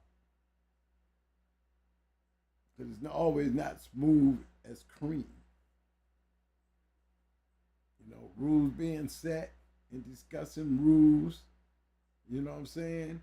It can be hectic when you're trying to get everybody up on the scale, weighed up. Then you got to watch the dogs, and then you got make everybody. You know, when you got a camp, you know everybody's on point. Everybody know their job, but you know everybody don't come like that, especially little young dog men. You know, sometimes they come in, they barely, they just there with a dog. Sometimes you got to school them along the way. No, which one of you guys gonna be hanging out with us? We don't have somebody hanging out with you. Which one is your second? So we'll know who he is. So once he gets to screaming all in the box, we know it's your peoples and not somebody out there inside the box running their mouth. We need to know who the second is. So we be dealing with you two. And that's how it go. Make sure you over here with him, and we're gonna have ours over there with you. Through the whole process. Really, it starts breaking down when negotiations comes because nobody's standing there holding a dog while they're doing all this. So you got to have a good negotiator, you know, who your second is, or you may have a second in a standby man standing there covering the second while you just hanging out with your dog. Me, I just hung out with the dog. Mike did all that. And whoever was with Mike, you know, they gonna do all that. Me, I'm just with the dog. I'm with the dog during the wash. I'm gonna be with the dog during the wait. And then, you know, I'm gonna be settled in while they doing all that with the dog. With all that going on. If they got a second, he's gonna be right there with me. We just keep it that simple. Now if they're arguing over there about something, the argument probably be something that, you know, they might have to flip for. You know, gotta flip. Referee will tell you, look, it's not no mandated anything. You know, it's upon agreement. And if you can't come to agreement, we flip for it. Because everybody got to say, just because I want it, you don't want to give it to me because I want it, then we flip for it. You can't say, no, no. We didn't all made weight. We didn't all made weight. You know what I'm saying? Either you're going to go with it or flip with it, or we're going to just take our money and go home. We made weight. We don't have to take lose no forfeit because we can't come to an agreement. We either going to flip for it or we just ain't going to do it because we can't come to an agreement. Give me my lockup money back, get your lockup money back. We call it a night because we both made weight. We just can't come to agreement with the rules. Or we're just going to flip for it. Your choice, because you ain't going to just take what my request is and throw it out the window because you got a loud mouth. No, I'd put it right there on the referee. Make it clear. I didn't already made weight. So there's no way I can lose a lockup. I made it here on time. I made weight. Now, here's the rules. Now, you don't want to scratch the win? Okay, then we'll flip for it. No, I ain't scratching the win, and I ain't flipping for it. Then you got to give me my money, and we can go home. No. Oh, yes, because you can't take it. There's no forfeit to be given to you. We can't do this because you don't want to flip, and I'm not going to let you tell me I can't scratch the win. If we can't flip for it, then you don't want to do this dog tonight. You might win the flip, and we ain't got to do it. But I might win the flip, and you got to do it. So it's how deep you just don't want to do it. Then you should want to take your money and go home. And we just don't do it tonight. Situations that come arise. You know? Another thing. Never. We have, you have guys that they probably lost 2 weeks ago. They up in the same house, one on one end, one on the other end. Maybe they not too far from each other. They shouting about some shit that happened 2 or 3 weeks ago. You know what I'm saying? You cannot let those type of things marinate in a crowd that you're already doing something illegal. because it gets out of hand. And, you know, I can only tell you about our time. We knew Jacks. So when I say we was new Jacks, I mean, that's saying, you know, we was really in an era where the drug game was strong, the power was strong, the money was heavy, and you really did have to be a gentleman. You know, you just could not come and be all hood and guns are blazing and think that's going to carry you in this dog game. Not back then, because one, everybody had guns. But why do we need guns when we're going somewhere where we're already getting ready to do something illegal? That's like going to a drug deal and trying to get some drugs, and you got to carry some guns. Well, guess what? I ain't trying to exchange no money with somebody that I got to have a gun on. I ain't trying to make no business with anybody that I got to bring a gun to. It's just like again, we doing something illegal. If I got to carry a gun to go do something illegal that may cost me, you know, the rest of my life on something that I'm going to do illegal that's way down here. I'm just going to fight this dog. I'm not here to kill nobody. I'm not here to have no shootout. I'm not here to bring no heat to nobody's house. So first thing I want to make sure is that I don't want to be doing a dog with a bunch of guns around either. This is a big match and everybody know what's going to be the fire. Then, you know, you got everybody and their mamas trying to come. I mean, Ricky Jones had some good ones and he never had an outburst. And if anybody was going to have a problem with it, it would be Ricky, because the way Ricky used to talk. He talk a lot of shit. But it never boiled to the point where, you know, things got hectic. Now, I seen Mr. T and McNasty get down in there, you know, right there in the match. I seen somebody get knocked out in the match. Who, first of all, we got two dogs in here. There's no reason why the two handlers should be going through anything. That's what they got a referee for, to control the situation. You gotta have a strong referee. If you ain't got a strong referee, he shouldn't be in there. If you ain't got a respectful referee where he can get some type of respect between the parties, he has no business in there. That means when he was laying out his rules, when the rules are being passed out, because he's supposed to have rules too. My rules is, you know what I'm saying? If I'm referee, you know, everything falls on me. I'm going to tell you like this. I used to do this to keep out of all arguments.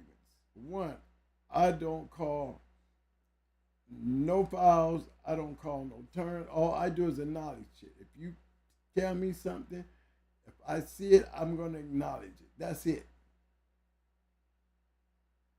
If you call a foul and I see it, I'm going to acknowledge it, but I'm not calling, making no decisions.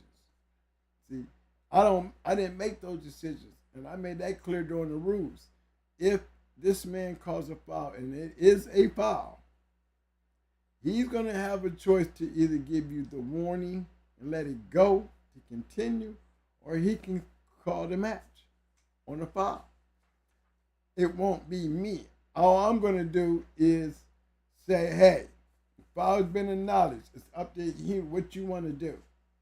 If he say fight is over, then I'm going to agree with him, because he acknowledged the foul. The foul was acknowledged by me, and whatever his decision is as far as moving forward, I must agree with and call it like he's calling it. Why? Because it was made clear in the beginning, before any of this jumped off, these were my rules. All I'm here to do is acknowledge shit. That's it. If you're stepping over the animal and all that shit and you start screaming to me about, hey, he won't give me no room, he won't give me no room. You know what I'm saying? Look, I can see like you can see. And I don't need you to tell me that, honestly. That'd be something else I make clear. Each one of you handle your own dogs. If you want to point out something, a second in the handler, they can say anything they want as far as what this is going and what that is going. But you're not going to bug me with it because it's not going to be on me. As a referee, if he is doing something that he ain't got no business doing, and you over here hollering at me about it, and I ain't said nothing to him yet, then that means you is doing the talking, and I ain't done no acknowledging. I'm not going to get into a back and forth with you about, what you claim he's doing. If I haven't acknowledged you, then that means I'm not acknowledging what you're saying. That's why I haven't responded or acknowledged to what you're saying. Because if what you're saying was true, I would tell the guy, hey, he's right. Give the dog some room. Stop blocking. Stop doing this. If the man is hollering and I can see it, then I can acknowledge it. But that's all. I'm not going to call a foul if he keep doing it. It's not up on me to call the foul. It's up on the handlers to do all that.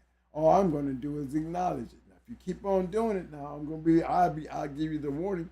Now, he didn't say this shit about 4 or 5 times, and I didn't say it 4 or 5 times to you because evidently I haven't acknowledged the fact that what he's saying you're doing, you've done 4 or 5 times. Now, my warning is the next one he calls, if he calls it a foul, because I'm telling you, I'm not going to keep doing this tonight, then if he calls it, I'm going to acknowledge and this fight going to be over. But these are things that not only the two people got to come together, they got to know what kind of referee they're dealing with too. I don't listen to outside conversation. My conversation only comes from 2 people. It's the 2 people in the box. The other 2 people stand outside the box. It'll be their seconds. The only other 2 people I listen to outside the box. You might have guys hollering, he's cheating, he's cheating, he's cheating, he's cheating. How can a motherfucker be cheating that ain't doing nothing but acknowledging shit? It's hard to do when everybody knows my rules. You know my rules, you ain't gonna holler at me about shit because I ain't the one acknowledging shit. I'm not gonna be the one that call the foul. I'm not gonna be the one that disqualify. If you fuck with me, do anything outside of that has anything to do with me, I will disqualify your ass. Then we're gonna have a problem. Because once the fight is over, it's over. Now everybody needs to go on home because the conversation is not nothing to have. Why did you get disqualified? You walked out, you stepped over the line when you released the dog. You might not have known it. Everybody else seen it, but the fact is, the handler saw it. He called it. I saw you when you did it. He was right. It's up to him to make the decision. No, referee, no. We made all this conversation before we even got to this point. We already knew what the conversation was before we even stepped in here. So this is the situation. This is the situation we're going to deal with at hand. If he gives you a warning, then that's good to go to continue on. If he said that's a foul and it's been acknowledged and wants the fight to be over, then it's over. I wouldn't give a damn how you scream and argue because guess what? The money going to go to him. And I'll let y'all 2 fight about it. But my part was to do my job, to judge it, and I judged it correctly, caught it, acknowledged it, passed the money to the winner. There's nothing to argue with me about. I'm not blind. And I always say, I'm not blind. If I'm not paying attention, then I have no business in there. But I have to acknowledge it. If I don't acknowledge it, it's not because I don't like it, I just didn't see it. It's not that I want you to lose, I just don't see it. You could be screaming and hollering it all night. But guess what? If I don't see it, then I'm not acknowledging it. You could be one of them that just pushy, and do more complaining and whining through the match than the dog doing the fighting. Got to be a referee to be able to deal with that. Gotta be a referee to better put your foot down and say, hey, you need to be handling and working with, staying with your dog instead of over here whining and hollering at me. Because it's not on me to make any decisions. He's got a fang, okay? My thing is this. If I can't see it, then we ain't touching shit. You got to show me. And if I can see it, then there ain't going to be no hold your dog. No, let's just break the dogs. Break the dog. I don't care what position in. It's a wise thing to just break the dogs, not holding the dogs while they're in certain holds and trying to get the fang out. No, don't do all that. The dogs are fang, break the dogs.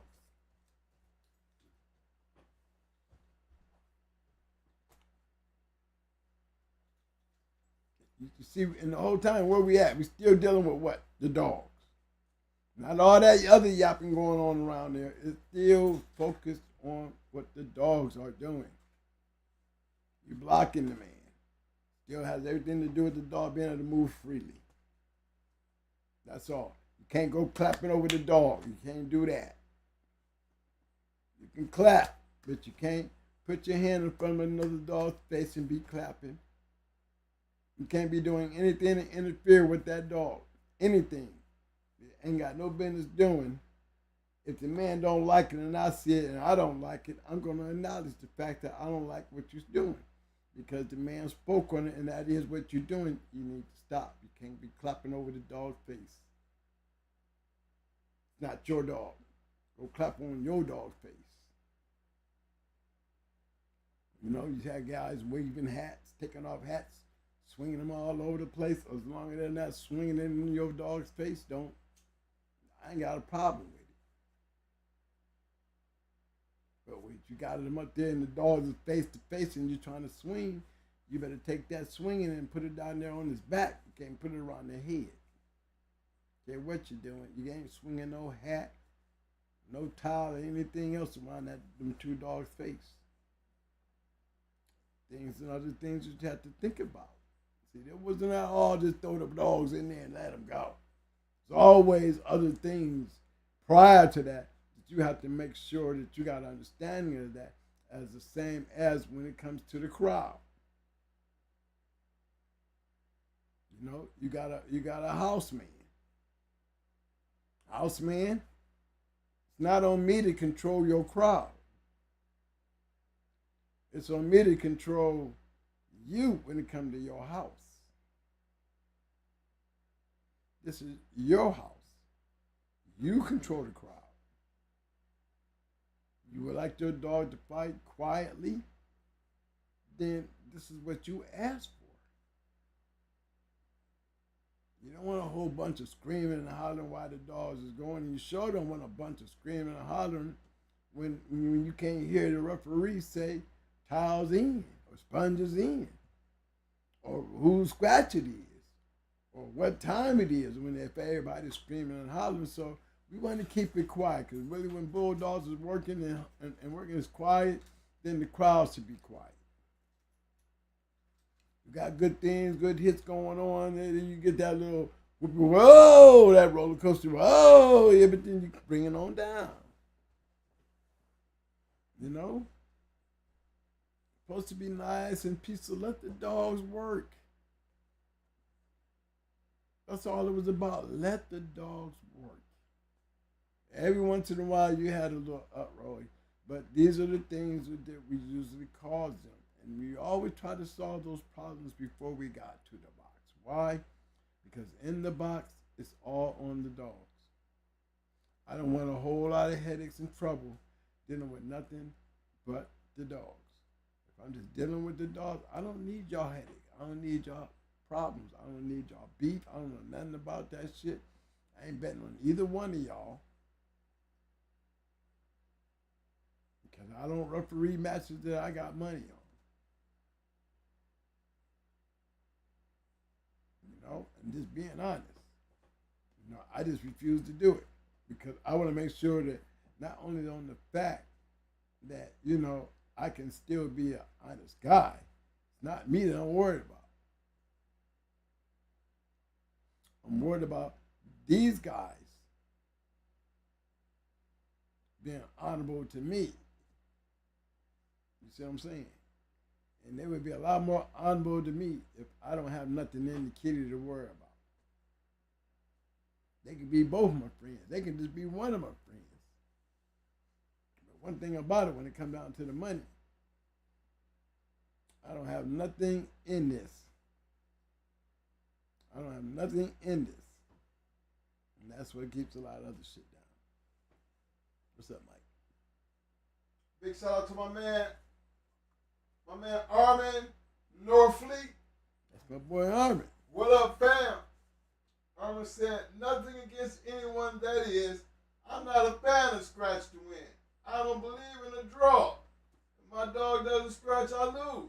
I should have bought a better hound. Losing mine makes me make sure. Losing mine makes me make sure. Yeah. And I understand that, and trust me, he's right. But here's the thing about scratch to win. How many times have we seen courtesy scratches where the dog that won quit?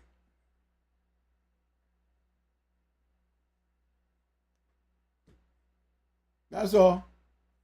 That's what scratch to win does. Scratch to win eliminates that curse shit. Scratch to win eliminates that you know that this dog quit before your dog. And the only reason your dog ain't scratched because you don't want his courtesy scratch, because you know your dog ain't gonna scratch and you ready to pick up and run home. I say they all end like that, but there's been many that did end like that. That they had a scratch to win, they be both going home a draw. Why a draw? Because they both quit. You see what I'm saying? That to me, scratch to win is on the dog. Let's finish it all the way. You put it all on the dog. It ain't about the bet. It's all on the dog. If you can't scratch to win, then you using the scapegoat route. To me, I mean, I'm saying I will go either way. You flip, I'm going your way. But my thing is, I'm still scratching my shit at the end. You know, when you call it courtesy scratch, I tell you right there, while you standing there with your shit and I done already, I can make a courtesy scratch, I can grab my shit and go home. Or I can stand in the corner and tell you, look here, I'm going to tell you like this in front of the referee. I'm going to scratch this dog. And if he don't scratch over there, we call it a draw. You with that? You done already lost. I'm giving you one more chance. Let me scratch to win. Who going to turn that down? Who is going to turn that down? Nobody. Nobody. Twin, why you do that scratch to win? Because I want to make damn sure that when I scratch my shit, I want to make sure my shit is going over there to get that money. So it don't leave no doubt in nobody's mind. Not my, especially my mind. I came here, won. I want to finish just as good as I came in here. I came in here, I won, and I want to finish winning. Let me scratch for my money. If my dog can't do it, then goddamn, we both going home with curves. We both going home with dogs that couldn't continue. I'll be damned if you're going to take that shit and give me a courtesy scratch and sit here and watch my shit quit after your shit quit. And you get to go home a quitter, and I'm going home a quitter and a win. Come on. You know how much the conversation is going to be on me instead of him losing? It's going to be on me, more about me winning and quitting on my courtesy. Yeah, I came home with the money, but I came home with a car. I won with a car. Maybe his dog couldn't finish. Maybe his dog was too banged up and he couldn't scratch. But my dog, he on all fours. He just decided, well, I'm done too. That's why I always say scratch to win is that other level, other step that only a brave dog man will do, a confident one. What he got to lose? He don't have nothing to lose. He already lost. You know what I'm saying? When you lose, you ain't got nothing to lose anyway. You already lost. But I'm giving you a chance to win because I'm being confident on how I win. I want to win with no doubts. I want to win with my shit going over to scratch for that motherfucking money. Now, we didn't flip forward and I done lost it, so I got to go with at the end. That was because of you. But I'm going to give you a chance before they talk. While they talking the courtesy scratch thing, I'm talking this right here. I will give me a scratch to win. Give me a scratch to win. If I scratch, I win. If I don't, we go home and draw. It's the same thing as the courtesy scratch. It just ain't costing shit. You know, courtesy scratch don't cost shit. Scratch to win, put the big W up there. Or we can put that big ass D up there because you didn't. Nobody loses when you got two bums. Give me a credit for a dog that could scratch. That's why I won. But can I finish? Can I finish? Or what happens if I stand there? He couldn't finish, but I'm standing here quitting. Imagine that during a courtesy scratch. All I got to do is 1, 2, 3, 4. My dog's still standing there. I just grab him, pick him up, walk on out the box. Twin picked him up during a courtesy scratch. Twin picked him up. He was like, you taking the fire. He was standing there. Nah, man. And then now I got something to argue about. It wasn't nothing but a damn courtesy scratch, man. I just picked him up, man. No, he was tired. You know, I'm giving up 19,000 reasons why I picked him up in the middle of a courtesy scratch. But if it had been a scratch to win, I couldn't do that unless I was conceding to the draw. Twin didn't win that match. They went home and draw. Why? Because Twin picked him up on that motherfucker stood there 6 count. Twin just picked him up. Came and draw. Why? Because Twin picked scratch to win. Oh, that's why I don't do that. That's why I don't do that. But guess what? A real true dog man is supposed to do that. Not taking nothing away from Army because he's really a true, real dog man. His opinion goes a long damn way, even when it comes to me. My thing in the new era is it's very important that we up the down level of the dog game. That's all. We put another level to it. Imagine if everybody had to scratch to win. I'm pretty sure you don't like it, but guess what? If you was standing next to me and you gonna be flipping in front of that referee regardless of what you like.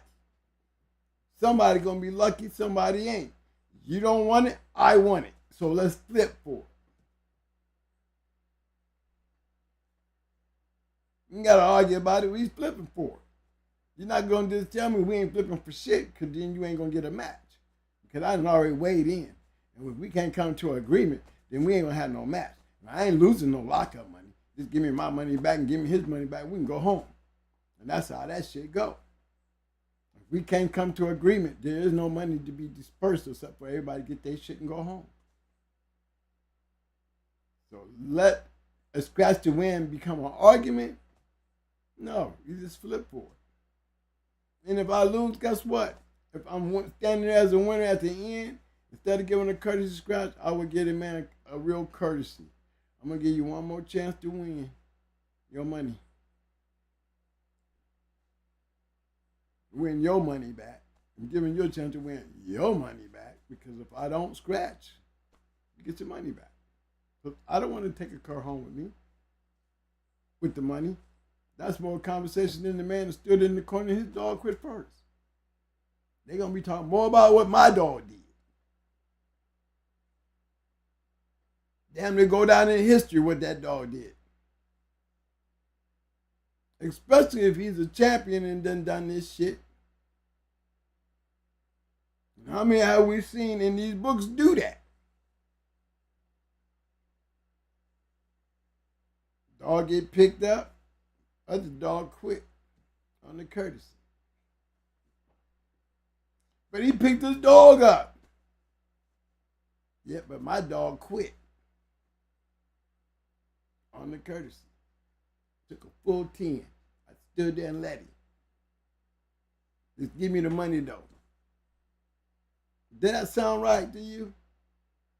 As a gentleman of the dog game, to me, it doesn't sound right. I don't think there's no honor in winning that way. Not for me. Give me honor. You know what I'm saying? I just want to honor. I don't put dogs in shape and go through all that just for the money. I'm doing mine for the dogs. I want to walk out of here with my head up in victory, real victory. Not no controversy. I want all my questions answered. Like I said, 317, I scratched like I scratched the first scratch. And then one but one scratch, and it was a scratch to win. Yes. The only scratch in the match was me scratching to win at 317. Could I just take the courtesy scratch and went home? Or could I just took the money and damn no courtesy scratch and just go home and go fix my dog? That ain't enough after 3 hours and 17 minutes for me. I had to see.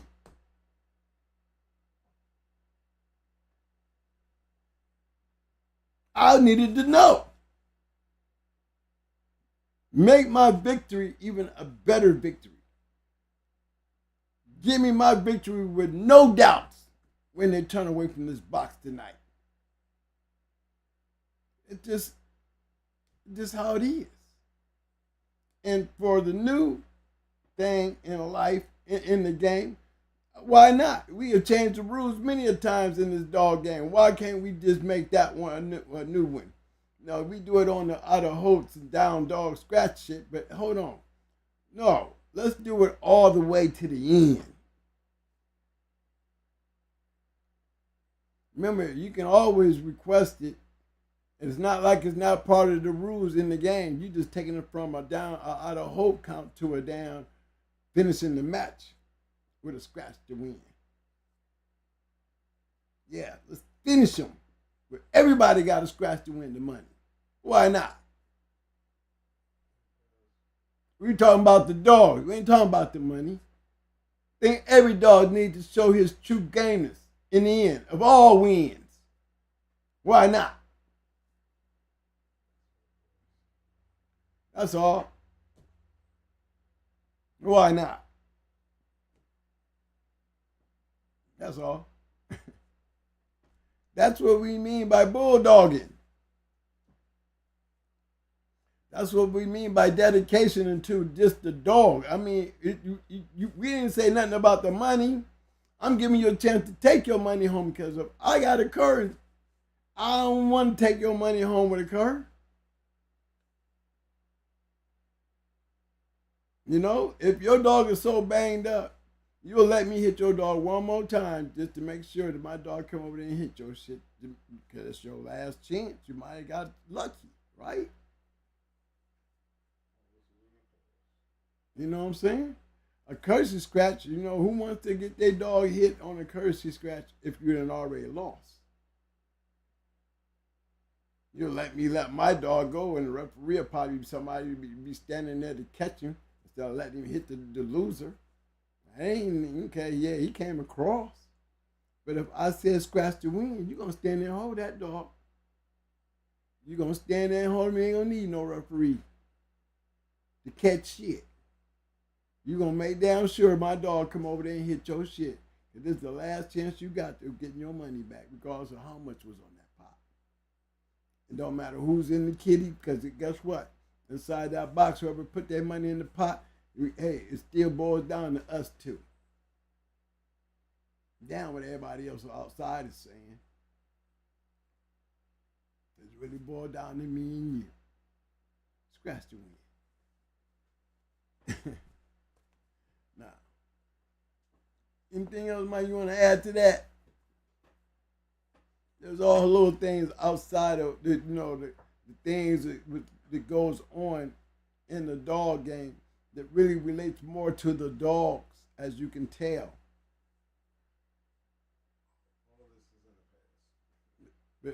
It's always been in the past, you know. Remember when you come to this damn show anyway, I ain't talking about nothing in the past anyway. Gonna always be in the past. And that's why I'm gonna continue talking about dog fighting, because that's where I'm at, in the past. And if I said change the rules, change the damn rules.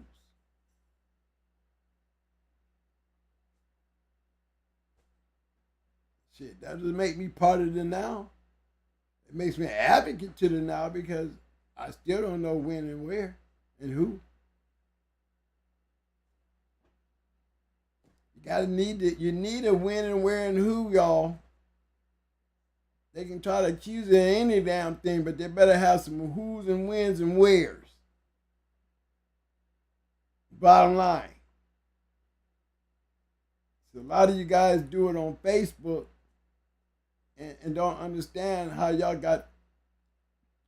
felt under the hammer. Because you're giving up too many who's, whens, and wheres. Who you're talking about, when you're talking about them, and where you're talking about them. That can always bring heat to you, because you become that who. When, that who said whatever, and where. Your where is going to lead the police right along there to your house or wherever the hell you's headed. It all starts with the who. Who said that? Who did that? When did they do it? All it takes is one to give them probable cause.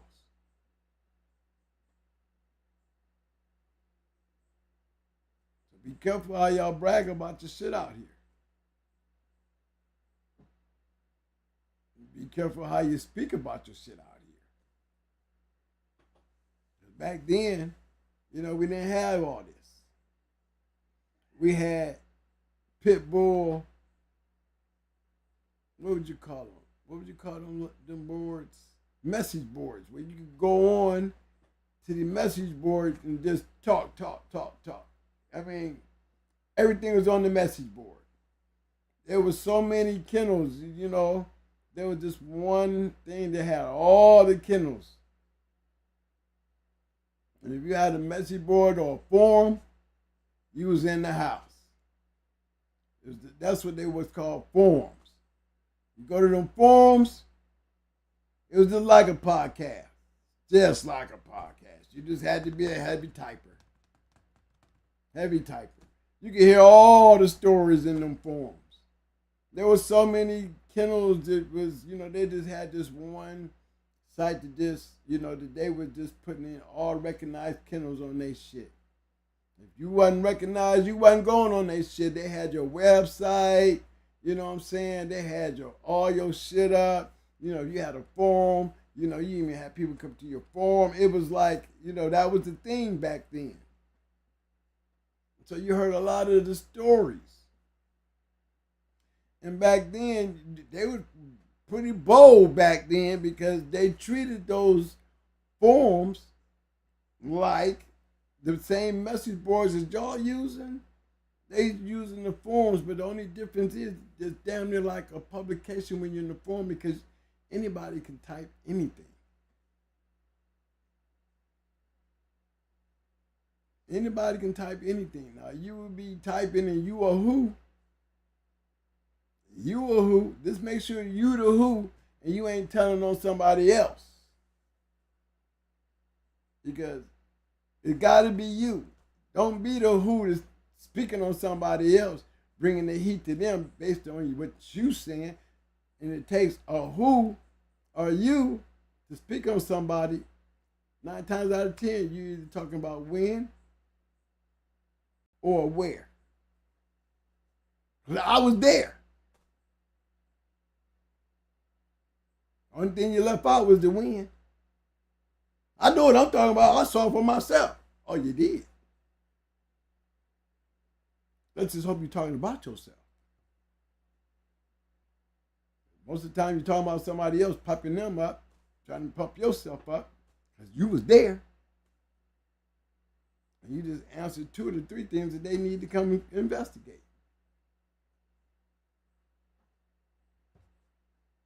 These are the things that happens outside the dogs.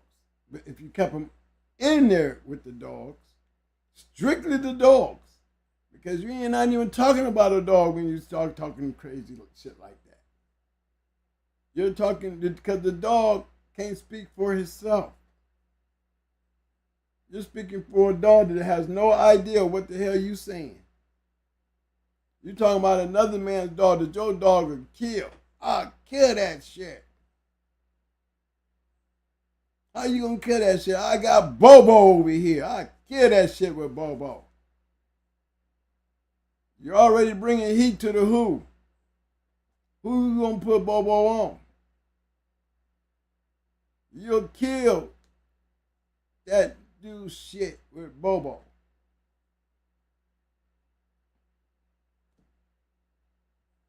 Sounds good, whether you're doing it on Facebook or you're doing it in a forum. Either way, it's not on the dog. Dog ain't got shit to do with that. Dog ain't had nothing to do with that comment. At all. Yeah, Bobo gets snatched up. They come to your yard. They want to check tags. They want to check yards. They want to just come by your crib based on the crazy shit you were seeing. They gonna come by. Sooner or later, check your hand out. Hope that all your shit is looking good. Hope all your paperwork in order. Hope you ain't got no, misdeeds going on over there. To really give them something to look at when they go looking around. They always want to find something in plain view. Plain view. Imagine. Totally outside the dogs. Only trouble being brought to the yard is you. Dogs never have nothing to do with that. Dogs cannot fix themselves up on their chains. Dogs cannot heal themselves where somebody can walk by and see that this dog needs medical attention. The dog can't do that for himself. Dog can't clean up his own shit unless he eat it. His living conditions is not based on him, it's on you. So if you really was to put it all on the dogs, all on the dogs, and the only job a dog had back in my time was to prove a point. Either you can do it or you can't. The Spartans, they go to war. Breeders, they breed. They breed for Spartans. But the Spartans are the results of breeders. Don't ever forget that. You wouldn't have a shit of breed without that Spartan. You wouldn't have no great producers without the Spartans. You wouldn't even have Spartans if you didn't have that battleground. So we don't lose focus of that part. I don't know about the now. I'm talking about the then. And it's the thin. It really boiled down to the bulldog. The bottom line ain't no cutting corners and that. You better have one when you cut one loose. If you got a A-League eye, then you better be prepared to go to war because everybody at you.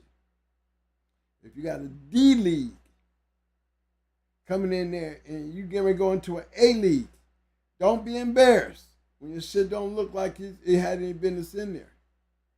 Because there's a lot of matches that running the great dogs and shit. That them dogs build their careers on running through shit. You just ain't got an answer to that. It ain't got nothing to do with the kennel. The kennel got him, but it ain't got nothing to do with what that dog is doing to y'all shit. It's what the dog is doing to your shit what makes history. The only thing in all these great dogs, in all these great pedigrees, it had nothing to do with nobody but the dog. Nothing but the dog. You can put that dog in shape, best shape in the world, he can still lose if he's on a better dog. You can put that dog in shape, have him in great shape, be bred like a motherfucker, cold, great pedigree, and lose. Still all about the dog. Don't forget that. Be the greatest pedigree, right off a grad champion, Mayday, Frisco, don't make a damn difference. All great dogs, all great producing dogs have dogs in their pedigrees that lose. Whether they produced them or grandpa produced them, all dogs lose. That was the name of the game, regardless of how they was bred. My man Arvin said, that's right, I'm down for the flip. I have no arguments with the way you feel. I'm just, if mine quick to my money, mine shouldn't have quit.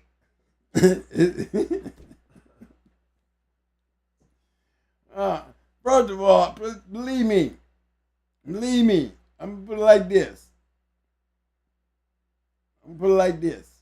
When you come from a guy like him, this really is about his shit. Because first of all, his shit ain't in no hurry about quitting. He figured that out long before he got to that situation, y'all. And I don't really believe he ever ran into such a situation it would ever be a concern. I never seen one even look like it would quit. I would tell y'all like that. Big shout out to my man Armin. Big shout out to Armin. I don't think I've ever seen one that would quit. So I'm going to put it to you like that. You know, good dogs is where you find them, right? That's what y'all say. Most of the time, the only good place you can find them is in the box. Like he said. He's more concerned about down that damn shit. I mean, if he quit on a courtesy, he's still dealing with a cur. Whether he was scratched to win or not. The dog stand there, he is a cur. He just a cur that won the money. You can't even say the cur won the money. All we can say is the kennel won the money. The kennel won the money. The dog sure as hell didn't. That's what that does. Kennel gonna get credit because they got their money. But the dog, man, probably won't go to the house the next day. You won't even see the damn dog.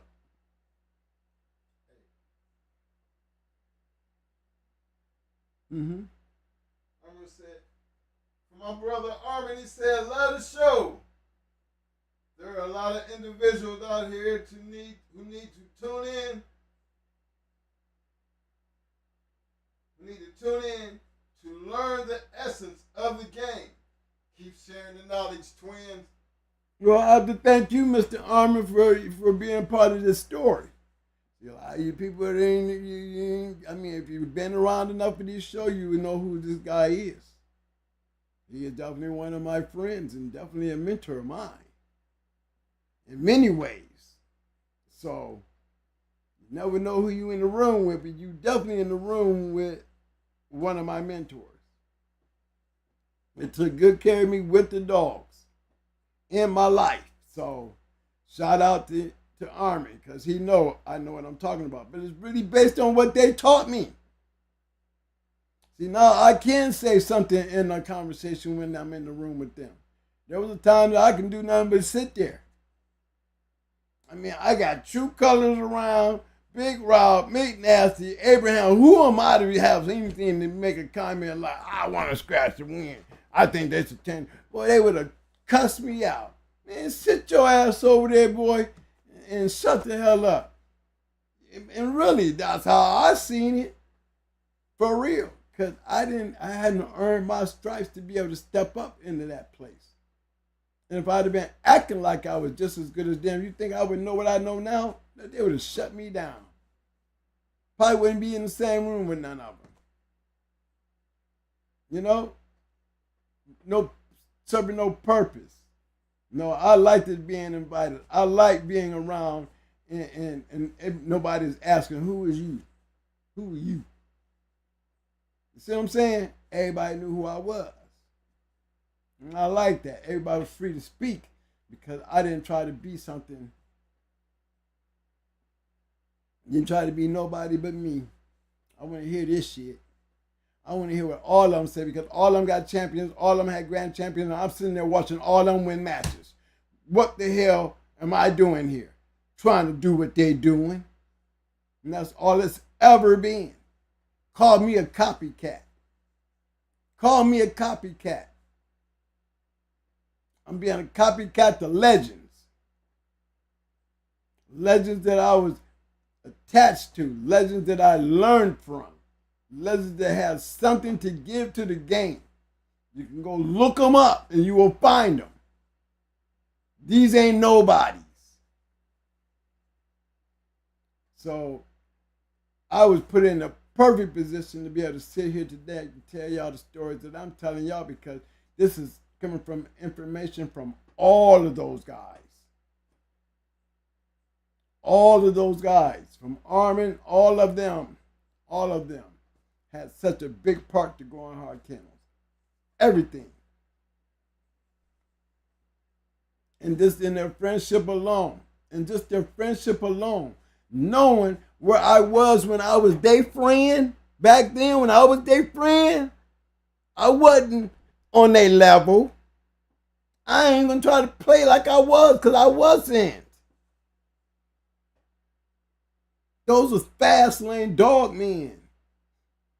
When I finally got to that level, shit, I got invited up. I wasn't stay down there, stay right where I'm at. No, I got invited up. I've been told that I deserve to stand alongside them. I've been told that I can speak and speak freely now. I've been told, thank you, twin, for putting it out there. But when I put it out there to y'all, I put it out there to y'all, telling y'all where I got it from. Not like I'm sucking everything up like I was born to do this shit. I'm telling you the people involved who made this shit work for me. I share that with you. And yeah, I'm going to continue doing that, Mr. Armin, because guess what? I have a story to tell about all y'all. I've seen all the great dogs. And the great dog, man, they had them. And what made them great? To the point that I knew what it took to be like them. I knew exactly what it took because I had enough great dog men to show me. And I always had nothing to do but with the dogs. Nothing but the dogs. Everything that was said to me, everything that was taught to me was always related to the dogs.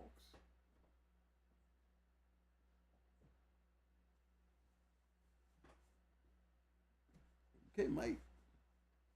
11 o'clock. 11 o'clock, bro.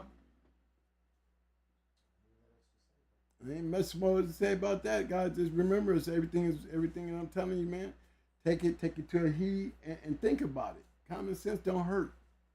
Common sense don't make you look bad. Common sense ain't supposed to make you feel bad. Common sense is meant to see the figuring of a puzzle. If this piece don't fit, don't try to force it because it don't fit. Common sense tell you it's not fitting, right? Okay, then go figure out the right place to put that piece. That's common sense. Take what I'm using, take what I'm telling you, and try to fit it. If it don't fit, try to find somewhere where it do fit. That's what common sense is. When you figure that out, that's when you start learning. Because you don't start learning until you start knowing. See, I learned, then I knew. Any questions, guys, before I shut it down? Big shout out to Armin in your conversation tonight, man. I'm really, really honored that you ain't gonna get on the phone and call me. Then you'll talk, but I know I never get you to pick up that phone and call. I know that. You're too quiet. Always being quiet. But just to see you in the room, believe me, you heard his name several times. He got this long escapade out there in that chat room, but that is the Armin that I've always talked about. He's in the room, and I'm telling you, he is definitely legendary. He's seen some of the greatest matches. He's been around some of the greatest dog men. He's been amongst some of the greatest dog men from Detroit to Chicago to Ohio. That's a dog man. Legendary Armin. Ralph did shoot one over the ball. I'm just gonna say it. Ralph shot one over the ball. I'm just gonna keep it like that. Ralph shot one over the ball just in case. I'm letting you know he shot one over the ball just to get a laugh. Just to get a laugh, Armin. I'm just letting you know Ralph shot one over the ball. And he gave me a laugh. He told me to just shoot that rock across the water and watch it skip. So I threw a rock across the water and just told you he sent one over the bow. He told me to scoot the water, throw the rock across the water, let's get off. Send a shout out to you. He see you, he hear you, and he's glad to know that we're talking about you. Right along with him and all y'all greatness. Okay, so, and they'll tell you the same thing they're telling me. If they come from them, then it's coming from me to you. It's always been about the dogs. If you ain't got shit, then what is to argue with you about? What is to even listen to you about? Because every one of these guys would call a weight, and you have to deal with that weight, and you can come and see them and guarantee you they're going to be there. And we had some great nights. More great nights than we had bad nights. I think we were getting a little careless and a little freebie around there because, a lot of us has been to jail. A lot of us has been to prison, and maybe it's not all related to the dogs. Maybe in my case it was related to the dogs, but we've all done our time, and we are those New Jacks. We are from the New Jack era. We made New Jack. It wasn't just a fucking movie.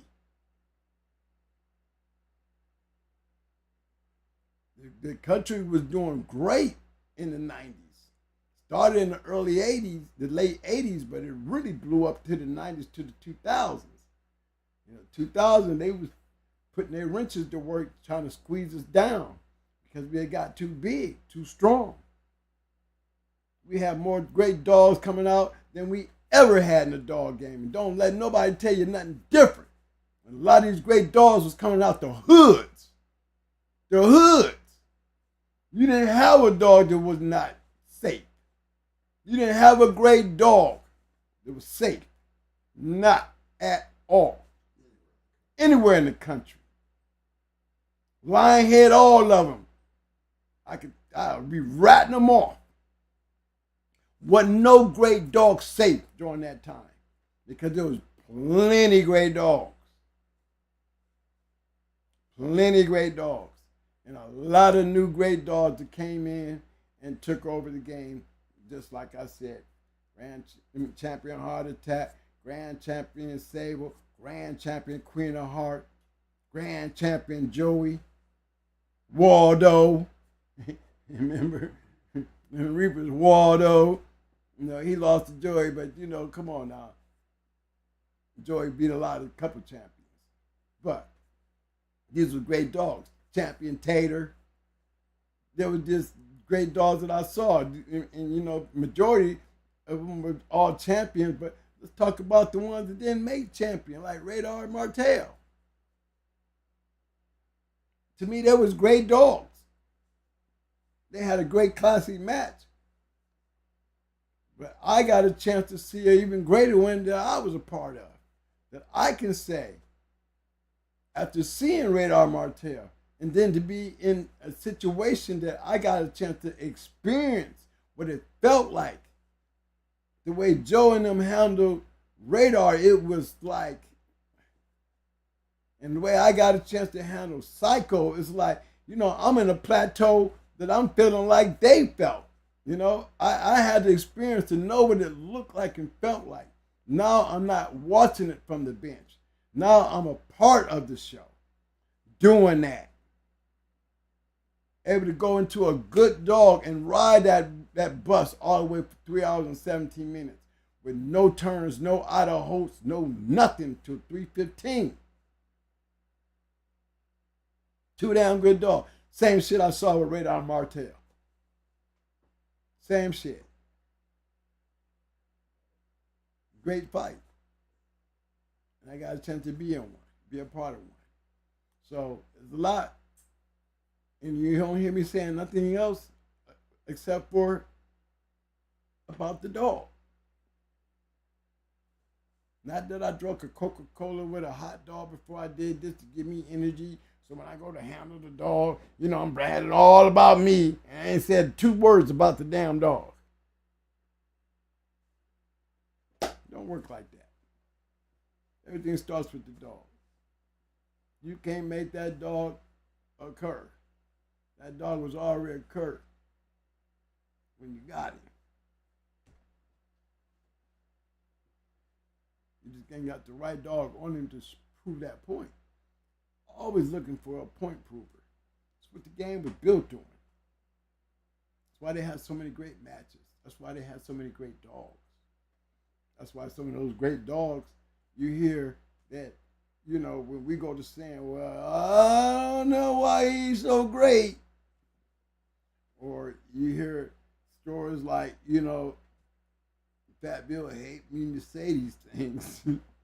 He hates me. He always act like he's been everywhere. But Fat Bill, not being a hater or nothing, man, but look, man, you see my repertoire. It's not one of these dogs, man, that you see, I know that ain't great. And there's nothing wrong with them giving me the play-by-play. All these were close friends of mine. Not like they didn't know me and I don't know them. You haven't found one to sit there and tell you yet, or you would have been opened your mouth. They don't know nothing about you, twin. Yeah, right. You ain't gonna never get that one, because I ain't never spoke on nobody who didn't. I don't have to. I got enough motherfuckers I know that's real. Who took me by the hand and guided me through. And by the way, has some good stories to talk about. That's why you come up in a couple of them with your great shit. You don't want to have all them 6-7 time winners and shit. Hey, that's be something I would have loved to do. I tried to do it with Tommy Boy. You know what I'm saying? Shit, I got mine off on the Legion of Doom. Shit, not too many people can say that, but Church Boys too. Shit, what you mean? Got my shit off. So, I enjoy my time in the game, and I'm gonna speak what I know. And that's coming from my friends who won't come up here and speak on it. You know what I'm saying? I'm the mouthpiece that I can do that now. It's all in the past. Ain't nothing to be taken out on nobody. I think if you're in this room and we're hanging in the past, then there's going to be shit that's going to be said based on the past. I can't go basing shit on the now because I'm not part of it now. I'm only going to speak on the shit that's safe to be spoke on. And you sure can't change it. You might not like hearing it coming out of somebody else's mouth. Maybe you want to tell the story yourself and it doesn't hurt so bad. It really hurts when it's coming out of somebody else's mouth and you have to hear it. I do understand, but I feel like I don't owe nobody an apology for telling the truth. That's all. All right, fellas, we at that time of the show as we get ready to shut this down on this Pork Shit Tuesday. I need y'all to help me out here. Another day, guys. I hope I did a good job. I hope we talked about some real shit. Some real shit. It's really pertaining to the dogs. Always to the dogs. Help me out here. Give me the thumbs up, thumbs up. Thumbs up, thumbs up. Muscles. Muscles. Muscles. Now, give me some damn roses. Roses. We Need them damn roses. Keep me motivated. Keep me motivated. Man, I wish I could get people like Big Rob back in the day. Suburbanite Paul back in the day.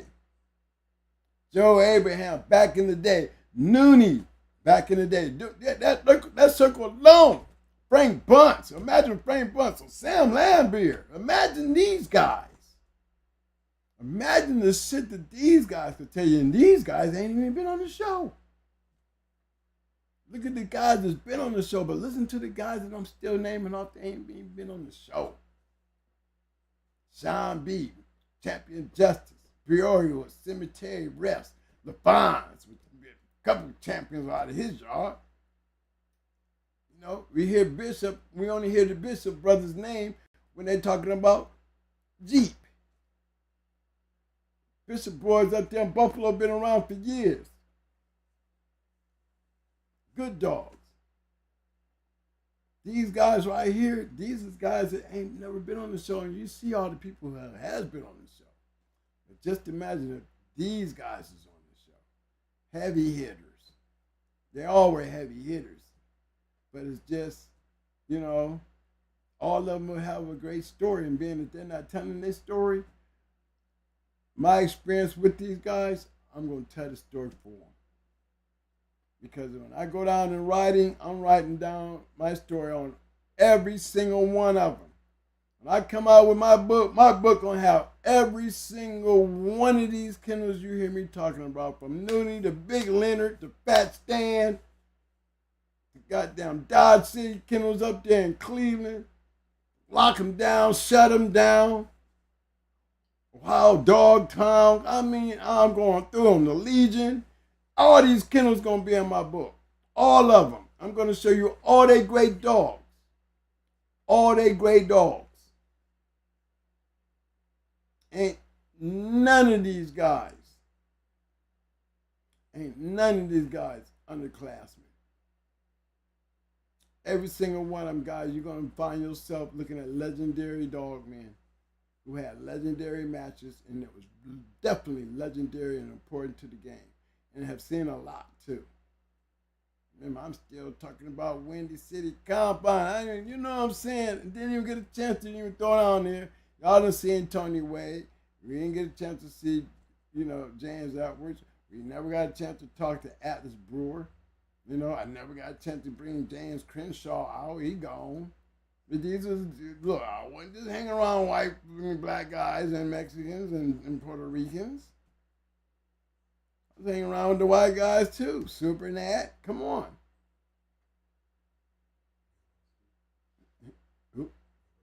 Yep. Millbuster Black.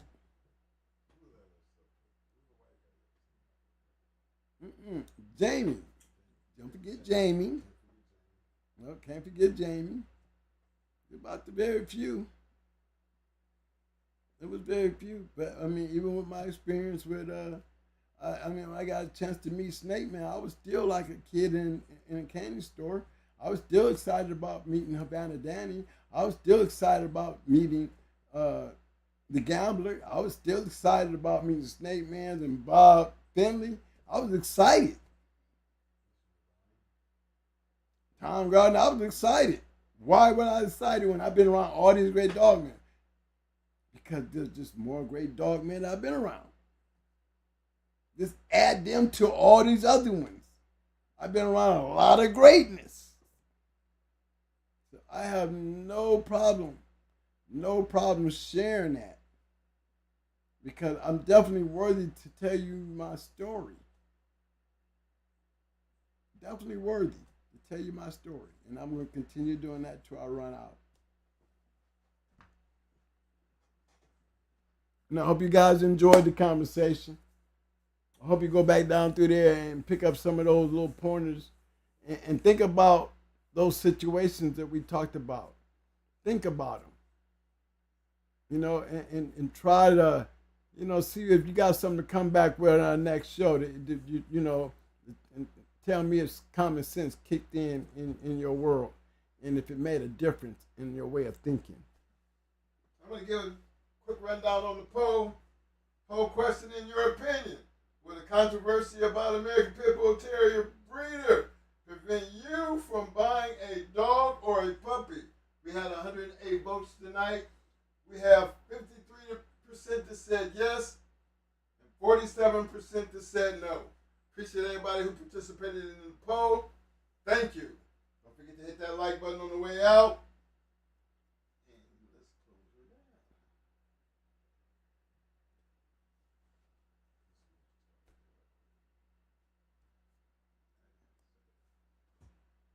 down. I didn't even have to pull up the computer today, y'all. And if I do, what am I going to pull it up for? Y'all give me something to pull this computer up for, and I will pull it out. Like I said, I'm going to go back and start grabbing up my journals, man. I'm going to go through some of them editor news, and we're going to start sharing them with y'all. I got to get up with Schoolboy. He got some more books over there. I'm going to be getting them champion books, y'all. I need to be getting them books, y'all. I'm telling you, when I get them, I'm going to come right up in here and show them off. Show them off. If you ain't got them, you should have them. But they're good and interesting. And, you know, to me, I guess coming from that era, and I wasn't even around in 2010, 11, I was in prison, 11 and 12 into 13. So, come on. I mean, there was still a dog game then. You know what I'm saying? But I can tell you when the journal really took the headshot is when, 2004, when the journal took that big hit. It was never the same after that. But it just shows you if you got a lot of money, you was able to maintain from 2004 to 2007, during his appeal, he kept the journal running. So, shoot, what did I tell you? He sure wasn't scared. He done got busted out of dog fight, even got raided and everything else, and he still wasn't scared. He still ran the journal. So there's no reason in the world you need to go find out them loopholes that made him able to do that and was successful in doing that. And that goes along with the guys who got all the way up to 2010, 11, and 12 who was able to maintain their journals.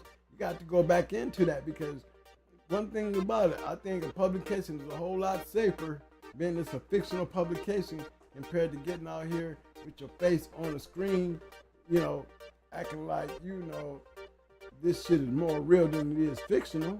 You know what I'm saying?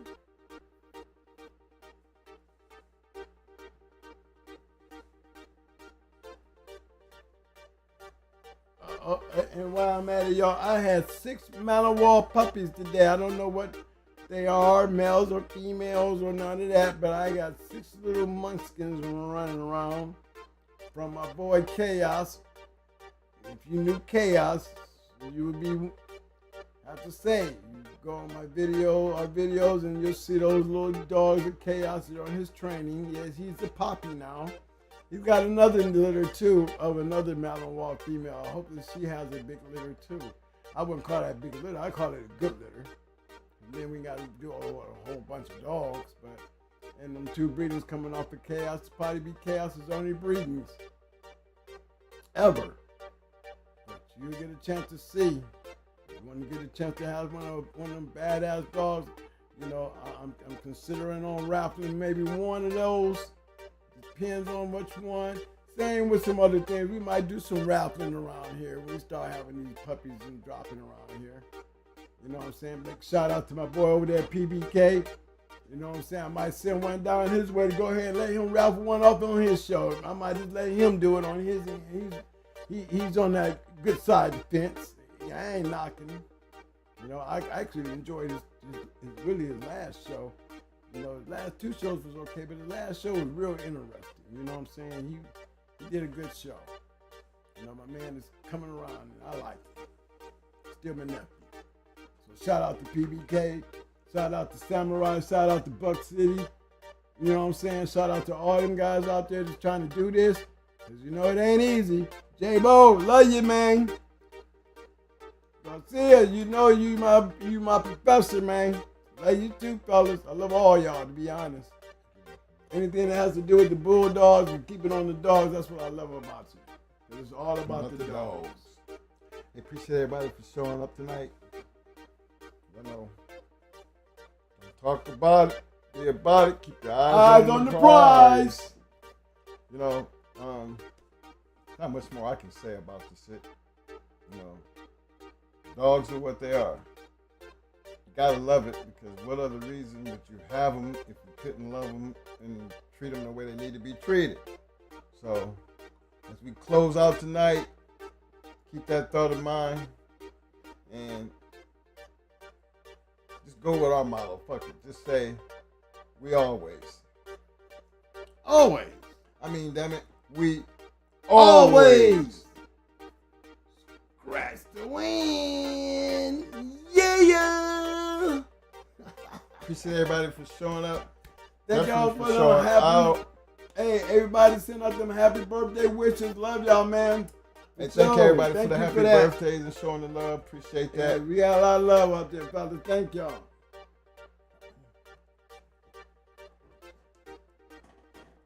Are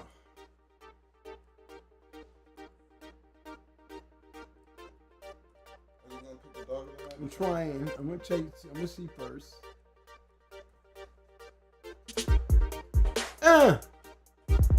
Come on.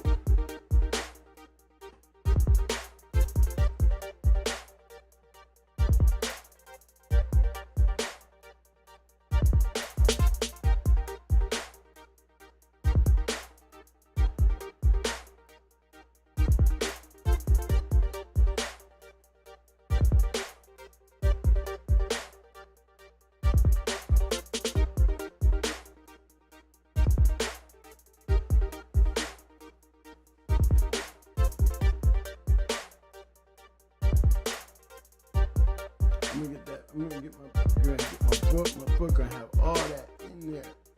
That's a good thing about it.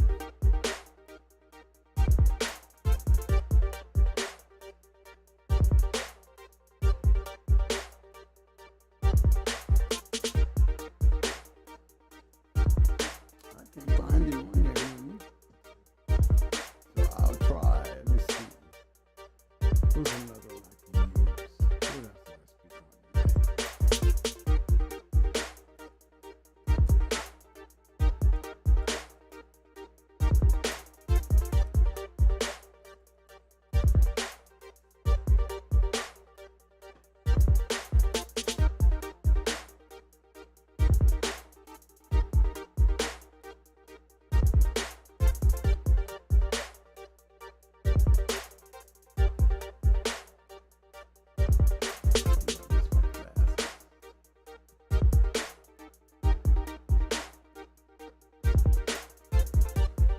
It's gonna be my dog in the night here, y'all.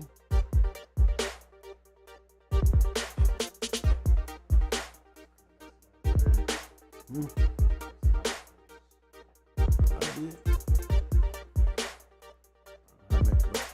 I make this go away? Nope. It is maxed.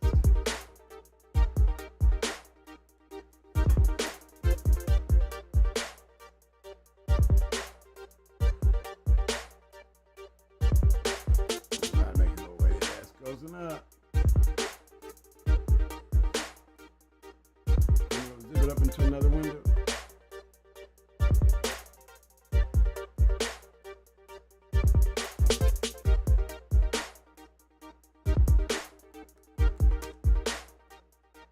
Still there.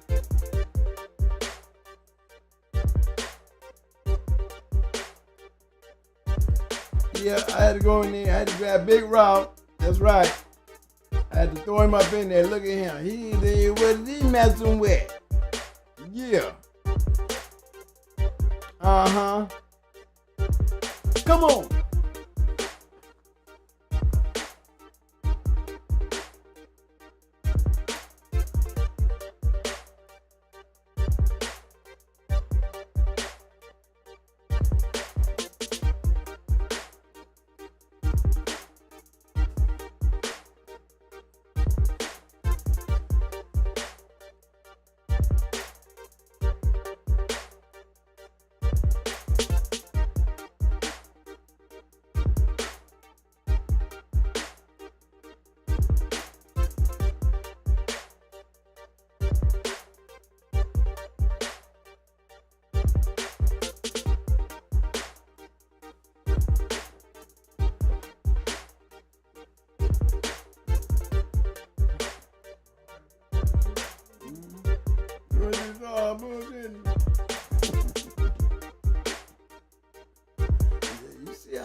we all